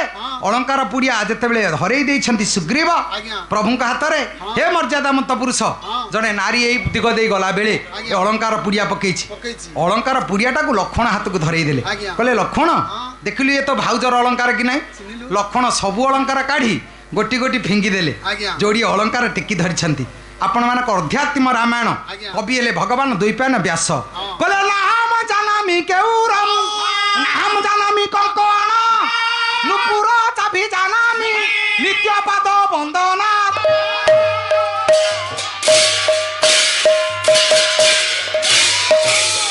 ସବୁ ଅଳଙ୍କାର ଫୋପାଡ଼ି ଦେଲେ ଅଳଙ୍କାର ଯୋଡ଼ିଏ ଧରିଛନ୍ତି ରାମ ଦେଖିଲେ କହିଲେ ଭାଇ ଏ ଅଳଙ୍କାର ସବୁ ଫୋପାଡ଼ି ଦେଲୁ ଏ ଯୋଡ଼ିକ କାହିଁକି ଧରିଛୁ କହିଲେ ଭାଇ ଏ ଅଳଙ୍କାର ମୁଁ ଚିହ୍ନି ପାରୁନି ମୋ ମାର କି ନୁହଁ କିନ୍ତୁ ଏ ଦିଟି ଚିହ୍ନି ପାରୁଛି ବ୍ୟାସ କହିଲେ ଲକ୍ଷ୍ମଣ ସେଦିନ କହୁଛନ୍ତି କେଉର ଚିହ୍ନି ପାରୁନି କଙ୍କଣ ଚିହ୍ନି ପାରୁନି କିନ୍ତୁ ସବୁଦିନ ପାଦ ପୂଜା କଲା ବେଳେ ଏ ନୁପୁର ଦିଟି ମୁଁ ଦେଖିଛି ଇଏ ମୋ ମା ପାଦର ନୁପୁର ଦେଖନ୍ତୁ ରାମାୟଣର ଚରିତ୍ର ଲକ୍ଷ୍ମଣ ଭଳି ଦିଅର ମା ସୀତାଙ୍କୁ ମା ଭଳି ପୂଜା କରୁଛି ଯୋଉ ଚରିତ୍ର ଯୋଉ ପୁରାଣ ଯୋଉ ସଂସ୍କୃତି ଯୋଉ ସଭ୍ୟତା ଭାଉଜକୁ ମା ଭଳି ପୂଜା କରୁଛି ସେଇ ସଂସ୍କୃତି ଆଜି ଅଛି କିନ୍ତୁ ଭାଉଜ ଦିଅରର ସମ୍ପର୍କ ମା ପୁଅ ଭିତରେ ସୀମିତ ରହିଲାନି ରାମାୟଣର ଦିଅର ଭାଉଜର ସମ୍ପର୍କ ମା ପୁଅର ସମ୍ପର୍କ ହେଲା ବେଳେ ମହାଭାରତର ଦିଅର ଭାଉଜ ଭାଉଜ ଦ୍ରୌପଦୀ ଦିଅର ହଉଛି ଦୁଷା ଆଜି ଯୁଗର ଡାକବାଜି ଯନ୍ତ୍ର ଗାଉଛି ଭାଉଜ ହେ ଭାଉଜ ଆମ ଆଡ଼ିକି ଟିକେ ଆଉଜ ଭାଉଜ କହୁଛନ୍ତି ଦିଅର ହେ ଦିଅର ପକା ଟିକେ ଗିଅର ଆମେ ଓଡ଼ିଆ ଛୁଆ ଶୁଣୁଛୁ ଆମେ କୋଉଦିନ ମନା କରିଛେ ମାଇକି ବାଲା ସେ କ୍ୟାସେଟ ପକାନି ବନ୍ଦ করে କହିଛେ ପିନା ବାଲା ହାରାମି ନା ପିଲାନା ବାଲା ହାରାମି ମଦ ଯିଏ ପିଉଛି ଦୋଷୀ ନା ମଦ ପିଇବାର ସୁଯୋଗ ଯିଏ ଦଉଛି ସିଏ ଦୋଷୀ ମଦୁଆ ଦୋଷୀ ନୁହଁ ମଦ ପିଇବାର ସୁଯୋଗ ଯିଏ ଦେଲା ସିଏ ଦୋଷୀ ଆମେ ପାଲା ବାଲା ପାଲା ଗାଇ ଆସିଛୁ ରଣପୁର ଅନୁଷ୍ଠାନ ଯାଉ ଆପଣମାନଙ୍କୁ 7 କୋଟି ପ୍ରଣାମ ତୀର୍ଥର ଆସିଥିଲୁ କିନ୍ତୁ ସେବେଳକୁ ଏବେଳେ ଆହୁରି ପରିବର୍ତ୍ତନ ହଁ ସୁନ୍ଦର ପରିବେଶ ସବୁ କଥା ଅଛି କିନ୍ତୁ ଆମେ ଯଦି କହିବୁ ଆଜ୍ଞା ଆମେ ବିଲ ବାରିରେ ତଳି ରୋଇ ରୋଇ ଟିକେ ହାଲିଆ ଲାଗୁଛି ଗୋଟେ ହର୍ଲିକ୍ସ ଆଣୁନାହାନ୍ତି ପିଇବୁ ଦେବେନି ଆପଣ ହର୍ଲିକ୍ସ 30 ଟଙ୍କାର ବିସ୍କୁଟଟେ ବି ଦେବେନି ନାଇଁ କିନ୍ତୁ ଯଦି ଆମେ କହିବୁ ଆଜ୍ଞା ଦେହ ଟିକେ ଦରଜ ଲାଗୁଛି ପାଲା ଭଲ ହବନି ଆଉ ଟିକେ ଆଣୁନାହାନ୍ତି ସାଙ୍ଗେ ସାଙ୍ଗେ 250 ଟଙ୍କାରେ ଗୋଟେ ନିବି ଆଣି ଧରେଇ ଦେବେ କିରେ ହର୍ଲିକ୍ସଟେ 200 ଟଙ୍କାରେ ଦେବେନି କିନ୍ତୁ ନିବିଟେ 250 ଟଙ୍କାରେ ଦେବେ କାହିଁକି ଏ କଥା କହୁଛି ନା ଆମେ ଯୋଉଠି ଅଛେ ଯେମିତି ଅଛେ ଯୋଉ ଦିନ ଆମେ ଜାଣିବା ଆମ ସଂସ୍କୃତି ବଞ୍ଚିବ ସଭ୍ୟତା ବଞ୍ଚିବ କାନ୍ଥ ବାଡ଼ ଲେଖା ହେଲା ଗାଁକୁ କାମ ମାକୁ ସମ୍ମାନ ଚିତ୍ର ଚିତ୍ର ରହିଗଲା କିନ୍ତୁ ତାହା ପ୍ରତିବିମ୍ବିତ ହେଲାନି କାହିଁକି ଏ କଥା କହୁଛି ନା ସେ ଦିନର କଥା ସେ ଦିନର ଦିଅର ଭାଉଜ ଆଜିର ମହାଭାରତର ଦିଅର ଭାଉଜ ଦୁଷା ଦ୍ରୌପଦୀ କି ଉଲଗ୍ନ କରୁଛି ଆର୍ଯ୍ୟାବର୍ତ୍ତର ଗୋଟେ କୁଳବଧୂ ବିକଳରେ ଡାକୁଛି କେହି ଶୁଣିଲେନି କେଇଟା ହେଇଛି କେହି ଶୁଣି ନାହାନ୍ତି 5ଟା ସ୍ୱାମୀ ଯାହାକୁ ଡାକିଲେ ଦ୍ରୌପଦୀଙ୍କ ମନରେ ଭରସା 5ଟା ସ୍ୱାମୀ ଯାହାକୁ ତ ଡାକିବି ସିଏ ମୋ ଡାକ ଶୁଣିବ ଡାକିଦେଲେ ସେଇଠି ଆପଣମାନଙ୍କର ନାହାନ୍ତି ଆଜି ଗାୟକ କେଶରୀ ଉଦୟନାଥ ରଥ ଶର୍ମା ଦିବଙ୍ଗତ ପାଲା ଜଗତର କେଶରୀ ସିଂହ ଯିଏ କହିଛି ବାସ୍ତବିକ ସେ ସତ୍ୟ। ଠିକ ତ ନୟାଗଡ଼ ଜିଲ୍ଲାର ଅନନ୍ୟ ପ୍ରତିଭ ଖଣ୍ଡମଠରେ ପଡ଼ା ମାଟିରେ ଜନ୍ମ ହୁଅନ୍ତୁ ଅବିଭାଜ୍ୟ ପୁରୀ ଜିଲ୍ଲା ଆଜି ଖଣ୍ଡ ବିଖଣ୍ଡ ଏଇ 3 ଖଣ୍ଡ ହେଇଛି ପୁରୀ ଖୋର୍ଦ୍ଧା ନୟାଗଡ଼ ଆଜ୍ଞା ସିନା ଘର ଜାଗା ହେଲାନି ଭାଇ ବୁଝାବଣା ହେଲାନି ଭିନ୍ନେ ହେଇଯିବେ ଯଦି ଭାଇମାନଙ୍କୁ ପଚରା ହବ ବାପା କିଏ ଗୋଟିଏ ବାପା କହିବେ ନା ଆଉ ଗୋଟିଏ ନା କହିଲେ ଠିକ ସେମିତି ନାହାନ୍ତି ସେମାନେ ବାଣୀ ବର ପୁତ୍ର ଗଣ ଆଜ୍ଞା। ଗୋଟାଏ ପଦ ଗୀତ କହିଲେ ଶୁଣ ହେ ରାଜା ଧର୍ମ ଭୀମ ପରାକ୍ରମୀ ଭୀମ ହେ କାନ୍ଦିବି ମତେ ରକ୍ଷା କରସି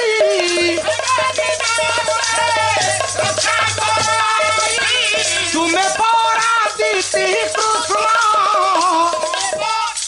ହେ ଆଦିତ୍ୟ ଧନୁଷ ପାଣି ଗାଣ୍ଡିବ ଧାରୀ ଅର୍ଜୁନ କୋଉଠି ଅଛ ହେ ରାଜା ଧର୍ମ ଜ୍ୟେଷ୍ଠ ସ୍ୱାମୀ ଧର୍ମନନ୍ଦନ ଆସନ୍ତୁ ରକ୍ଷା କର ମତେ କୁଳବଧୂଟି ଉଲଗ୍ନ ହଉଛି ହଁ ଶୁଣନ୍ତୁ ନିରୁପାୟ ଆଜ୍ଞା। ଧର୍ମରାଜ ଯୁଧିଷ୍ଠିର ମୁହଁ ପୋତି ଦେଲେ କହିଲେ ଦ୍ରୌପଦୀ ମୁଁ କରିବି କ'ଣ ସତ୍ୟ କରିଦେଇଛି ହଁ ମୁଁ ପାରୁନି ପାରୁନି ଡାକିଲେ ଦ୍ୱିତୀୟ ସ୍ୱାମୀ ଭୀମ ଏଡା ପରାକ୍ରମୀ ହଁ। ସିଏ ତ ରକ୍ଷା କରିପାରିବେ କରିପାରିବେ। ଭୀମଙ୍କୁ ଯେତେବେଳେ ଚାହିଁଦେଲେ ହଁ। ଭୀମ ଭାଇକି ଚାହିଁଲେ ହଁ। ଭାଇ ଯେତେବେଳେ ଉତ୍ତର ଦେଲେନି ହଁ। ଭୀମ ମୁହଁ ପୋତିଲେ କହିଲେ ଦ୍ରୌପଦୀ ହଁ। ମୁଁ ପାରୁନି ପାରୁନି। ଭାଇଙ୍କର ନିର୍ଦ୍ଦେଶ ନାହିଁ ହଁ। ଦେଖନ୍ତୁ ସତ୍ୟ ରକ୍ଷା କରି Yes। ଆର୍ଯ୍ୟାବର୍ତ୍ତର ଗୋଟେ ବୋହୂ ଆଜ୍ଞା। ଆଖିରେ ଲୁହ ହଁ।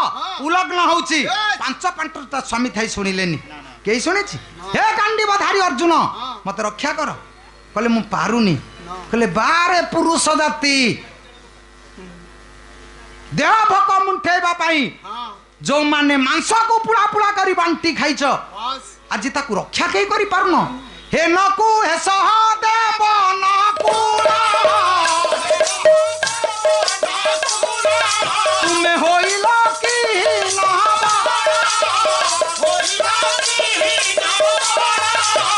ସାକ୍ଷର ମଣିକୁ ହରି ନେଉଅଛି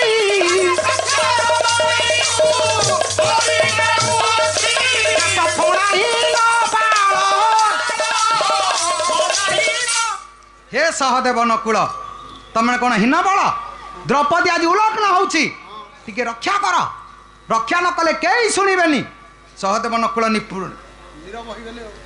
ସ୍ତାକ୍ଷରମଣି ମୁଁ ଗରୁଡ଼ର ସ୍ତ୍ରୀ ହଁ ଗୋଟେ ଫଣାହୀନ ବାଳ ଛୋଟିଆ ବ୍ୟାଳ ସର୍ପ ଗୋଟେ ଧଣ୍ଡିଆ ଛୁଆ ହଁ ଗରୁଡ଼ ସ୍ତ୍ରୀ କି ହରଣ କରୁଛି ହଁ। ତମେ ସହୁଛ କେମିତି ଯେତେ ଡାକିଲେ ଯେତେବେଳେ ଶୁଣିଲେନି ହଁ। ଦ୍ରୌପଦୀ ସେଇଠି ପଦୁଟିଏ କଟୁ କଥା କହିଲେ ଆଜ୍ଞା। ଗାୟକ କେଶରୀ ଉଦୟନାଥ ରଥ ଶର୍ମା କହିଲେ ଆଜ୍ଞା ଶୁଣ କହିଲେ ଶୃଗାଳ ସିଂହ ନାରୀଟି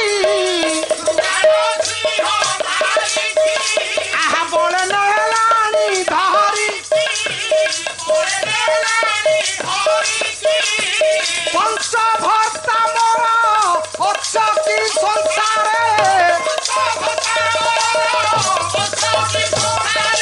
ତୁମେ ଗଲଣି ଆର ପାରି କଟୁ କଥା ପଦେ ବାହାରିଛି ମା ଯାଜ୍ଞ ସେଦିନ ଆଖିରେ ଲୁହ ହଁ 5ଟା ସ୍ୱାମୀ ହଁ ଶୃଗାଳ ସିଂହ ନାରୀକି ହରଣ କରୁଛି ହଁ 5ଟା ସ୍ୱାମୀ ତମେ ଅଛ ନା ଆର ପାରିକି ଗଲଣି ନିରୁପାୟ ଯୋଉ ସମାଜରେ ନାରୀ ଅବହେଳିତ ସେ ସମାଜରେ ଆଉ ବଞ୍ଚିବ ସମାଜ କାହିଁକି ଏ କଥା କହୁଛି ଆପଣ ଦେଖନ୍ତୁ ଆଜ୍ଞା। ଦ୍ରୌପଦୀ ସେଦିନ ଉଲଗ୍ନ ହଉଛନ୍ତି ହଁ ରାମାୟଣରେ ଦିଅର ମାକୁ ଭାଉଜକୁ ମା ଭଳି ପୂଜା କଲା ବେଳେ ଆଜ୍ଞା। ମହାଭାରତରେ ଦିଅର ଭାଉଜକୁ ଉଲଗ୍ନ କରୁଛି କରୁଛି ଯୋଡ଼ିଏ ଭାଇ ଦେଖିଲେ ଆଜ୍ଞା। ଯୋଡ଼ିଏ ଦିଅର ଦେଖିଲେ ହଁ। ଯୋଡ଼ିଏ ଆପଣ ମାନେ ତ ସ ଦେଖିଲେ ହଁ। ଯୋଡ଼ିଏ ଦ ଦେଖିଲେ ହଁ। ଯୋଡ଼ିଏ ବ ଦେଖିଲେ ଆଜ୍ଞା ଆଉ ରାମାୟଣର ଗୋଟେ ପକ୍ଷୀକି ଦେଖନ୍ତୁ ମହାଭାରତର ଗୋଟେ ମଣିଷକୁ ଦେଖନ୍ତୁ ତା ପାଖରେ କ'ଣ ଅଛି ହଁ। ୟା ପାଖରେ କ'ଣ ଅଛି ଦେଖି। ରାମାୟଣର ସେ ପକ୍ଷୀ ଅରୁଆ ଡାଲମା ଖାଇନି ନାଇଁ। ଚନ୍ଦନ ମାରିନି ନାଇଁ। ତୁଳସୀ ମାଳି ପକେଇନି ନାଇଁ। ନାମାବଳି ପିନ୍ଧିନି ନା। ସେ କିଏ ସେ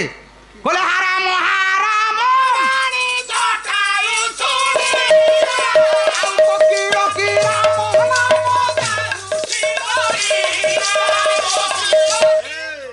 ରାମାୟଣର ପକ୍ଷୀ ବସିଛି ସେଦିନ ହାରାମ ହାରାମ ଉଚ୍ଚାରଣ କରି କରି ଗଲା ବେଳେ ମା ଜାନ କି ଜଟାୟୁ ଯାଇ ପକ୍ଷ ବିସ୍ତାର କରି ଛିଡ଼ା ହେଲା ରାବଣ ପଚାରିଲା କିଏ ରେ ତୁ ନା ଗୋଟେ ପକ୍ଷୀ କୁଆଡ଼େ ଆସିଛୁ ନା ଝିଅଟା କାନ୍ଦୁଛି ତୋର କ'ଣ ଗଲା ମୋର କିଛି ନ ଯାଉ ସିଏ ତୋର କ'ଣ କି ନା ଜାତି ଧର୍ମ ବର୍ଣ୍ଣ ନିର୍ବିଶେଷରେ ମୁଁ ମାଟିର ତ ଝିଅଟା କାନ୍ଦିବ ମୁଁ ସହିବି କେମିତି କହିପାରିବିନି। ରାମାୟଣର ଗୋଟେ ପକ୍ଷୀ ପର ଝିଅ କାନ୍ଦୁଛି ଆତ୍ମହୁତି ଦେବାକୁ ପଛେଇଲାନି ଆଜ୍ଞା। ଡେଣା ବିସ୍ତାର କରି ଛିଡ଼ା ହେଲା ରାବଣ କହିଲା ଏଇଟାକୁ ନ ମାରିଲେ ମୁଁ ଯାଇପାରିବିନି କେମିତି ନେବି? ଏଇଟାକୁ ମାରିଦେବି ଆଉ ରାବଣ ସେଦିନ ଚନ୍ଦ୍ରହାସ ଖଡ଼କ ଧରି କହିଲା ହେ ପକ୍ଷୀ ଶୁଣ ଏ ପାଖେଇ ଯା ନହେଲେ ମାରିଦେବି ମରିବୁ ମରିବୁ ଆଉ। କହିଲା ମରିବି ପଛେ ମୁଁ ପାଖେଇବିନି ଝିଅଟାକୁ ଛାଡ଼ି ଦେଇ ଏକା ପଳେଇବି କେମିତି କେଡ଼େ ବିକଳରେ ଝିଅଟା କାନ୍ଦୁଛି ରାବଣ ସେଦିନ ଚାହିଁଥିଲେ କ'ଣ ବେକ ହାଣି ଦେଇନଥାନ୍ତା ଏକା ଚୋଟକେ କାମ ସାରିଥାନ୍ତା ସେ ଚାଲାକି କହିଲା ମର୍ଡର କେସ୍ରେ କାହିଁକି ପଡ଼ିବି ଆକୁ ହାଫ୍ ମର୍ଡର କରିଦେବି ଜାମିନ ମିଳିବ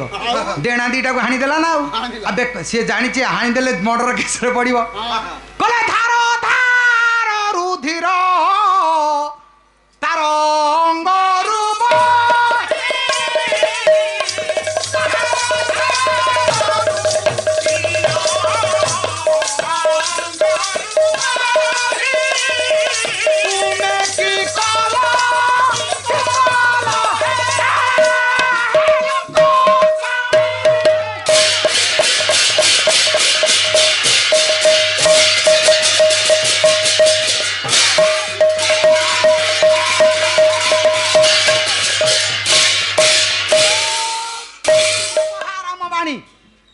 ଜଟାୟୁ ସେଦିନ ପକ୍ଷ ବିସ୍ତାର କରି ଛିଡ଼ା ହେଇଛି ଡେଣା ଦିଟା ଛିଡ଼େଇ ଦେଲା ଚନ୍ଦ୍ରହାସ ଖଡ଼ଗରେ ରାବଣ ତଳେ ପଡ଼ିଛି ଧାର ଧାର ରୁଧିର ବହି ଚାଲିଛି ଜଟାୟୁ ଚାହିଁଛି ରାବଣ ହସିଲା ରାବଣ ଯେତେବେଳେ ହସିଲା ଜଟାୟୁ ତଳେ ପଡ଼ିଛି ହସିଲା ରାବଣ କହିଲା ତମ ସଂସ୍କୃତି ଅଲାଜୁକ କିରେ କହିଲା ଏଇ ଚୁପ୍ ରାକ୍ଷସ ମୋ ସଂସ୍କୃତି ଅଲାଜୁକ ନୁହଁ ତୁ ଅଲାଜୁକ ମାନେ ଆରେ ମରିବୁ ତୁ ହସୁଛୁ କ'ଣ ନା ମୋ ସଂସ୍କୃତି ମତେ ଶିଖେଇଛି ଜନ୍ମ ହେଲା ବେଳେ ଛୁଆଟିଏ ଜନ୍ମ ହେଇଛି ବୁଢୀ ପିଲାକୁ ଟେକିବ କ'ଣ ଗାଁ ଯାକ ମାଇପି ମେଳେଇଲାଣି ଅପା ନାନୀ ମାଉସୀ ମାଇଁ ମୋର ନାତିଟେ ହେଇଛି ଲୋ ଆରେ ପିଲାଟା କାନ୍ଦୁଛି ତାକୁ ଧରିବ କ'ଣ ଇଏ ହସି ଗାଁ ଯାକ ବୁଲୁଛି ଦେଖନ୍ତୁ ଆମ ସଂସ୍କୃତିର ନିଦର୍ଶନ ଆମେ ଯୋଉଦିନ ଜନ୍ମ ହବା ଗାଁ ସାରା ଲୋକ ହସିବେ କିନ୍ତୁ ଭାଇ ଆମ ସଂସ୍କୃତି ଆମକୁ ଜଣେଇଛି ସମାଜରେ ଏମିତି କିଛି କାମ କର ତମେ ମଲା ଦିନ ଗାଁ ସାରା ଲୋକ ତମେ ସିନା ହସି ହସି ମରିବ କିନ୍ତୁ ଗାଁ ସାରା ଲୋକ କାନ୍ଦୁଥିବେ କାରଣ ଯୋଡ଼ିଏ କଥା ପରା କ'ଣ ହେଲା ରେ ନା ମରିଗଲା ଭଲ ହେଲା ଆଉ ଗୋଟିଏ କଥା ଭଲ ଥିଲା ମରିଗଲା କ'ଣ ହେଲା ନା ଆମ ଅନୁଷ୍ଠାନର ଜଣେ ବରିଷ୍ଠ ଲୋକ ସେ ପ୍ରଧାନ ବୁଢ଼ା ମରିଗଲା ନା ହୋ କ'ଣ ହେଲା ରେ ଅନୁଷ୍ଠାନଟା ତାରି ଯୋଗୁଁ ଚାଲିଥିଲା ଦେଖନ୍ତୁ କ'ଣ ହେଲା ଭଲ ଥିଲା ଲୋକଟା ମରିଗଲା କ'ଣ ହେଲା ନା ବିଶ୍ୱନାଥ ସ୍ୱାଇଁ ମରିଗଲା ନା ଓହୋ ଗାଁରୁ ଗୋଟିଏ କିଳା ଗଲା କିରେ ଗାଁରୁ କିଳା ଗଲା ହବୁ କାହିଁକି ଭଲ ଥିଲା ମରିଗଲା ହବୁନି କାହିଁକି ଜଟାୟୁ ସେଇ କଥା କହୁଛି ମୋ ସଂସ୍କୃତି ଶିଖେଇଛି ଆମେ ଜନ୍ମ ହେଲା ବେଳେ କାନ୍ଦିବୁ କିନ୍ତୁ ମଲା ବେଳେ ହସିବୁ ମଲା ବେଳେ ମୁଁ କାହିଁକି କାନ୍ଦିବି ଯୀଶୁଙ୍କ ହାତ ପାଟରେ ଲୁହା କଣ୍ଟା ପିଟି ଦେଲେ କୁଶବିଦ୍ଧ କରିଦେଲେ ଗ୍ରୀବା ଭାଙ୍ଗି ଗଲା ରୁଧିର ଧାର ବହି ଚାଲୁଛି ଆଖିରେ ଲୁହ ନାହିଁ ମନରେ କୋହ ନାହିଁ ହସି ହସି କହୁଛନ୍ତି ହେ ଈଶ୍ୱର ଏମାନଙ୍କୁ କ୍ଷମା କର କାରଣ ଏମାନେ କିଛି ଜାଣନ୍ତିନି ଯଦି ଜାଣୁଥାନ୍ତେ ତାହେଲେ ମଣିଷ ଛାତିରେ କ'ଣ ଲୁହା କଣ୍ଟା ବାଡ଼େଇ ଦିଅନ୍ତେ ସେଇ ମାଟିର ଛୁଆ ମୁଁ ଯେଉଁ ମାଟିରେ ଗୁଳି ମାଡ଼ ଖାଇ ମଧ୍ୟ ଗାନ୍ଧିଜୀ ହସି ହସି ପ୍ରାଣ ବିସର୍ଜନ କରିଥିଲେ ଆମେ ମଲା ବେଳେ କାନ୍ଦିବୁନି ମୋ ମାଟିର ନିଦର୍ଶନ ଆମେ ଏତିକି ଯେଉଁଦିନ ଜାଣିବା ତାହିଁ ସତ୍ୟ ଏ କଥା ଶିଖେଇଛି କିଏ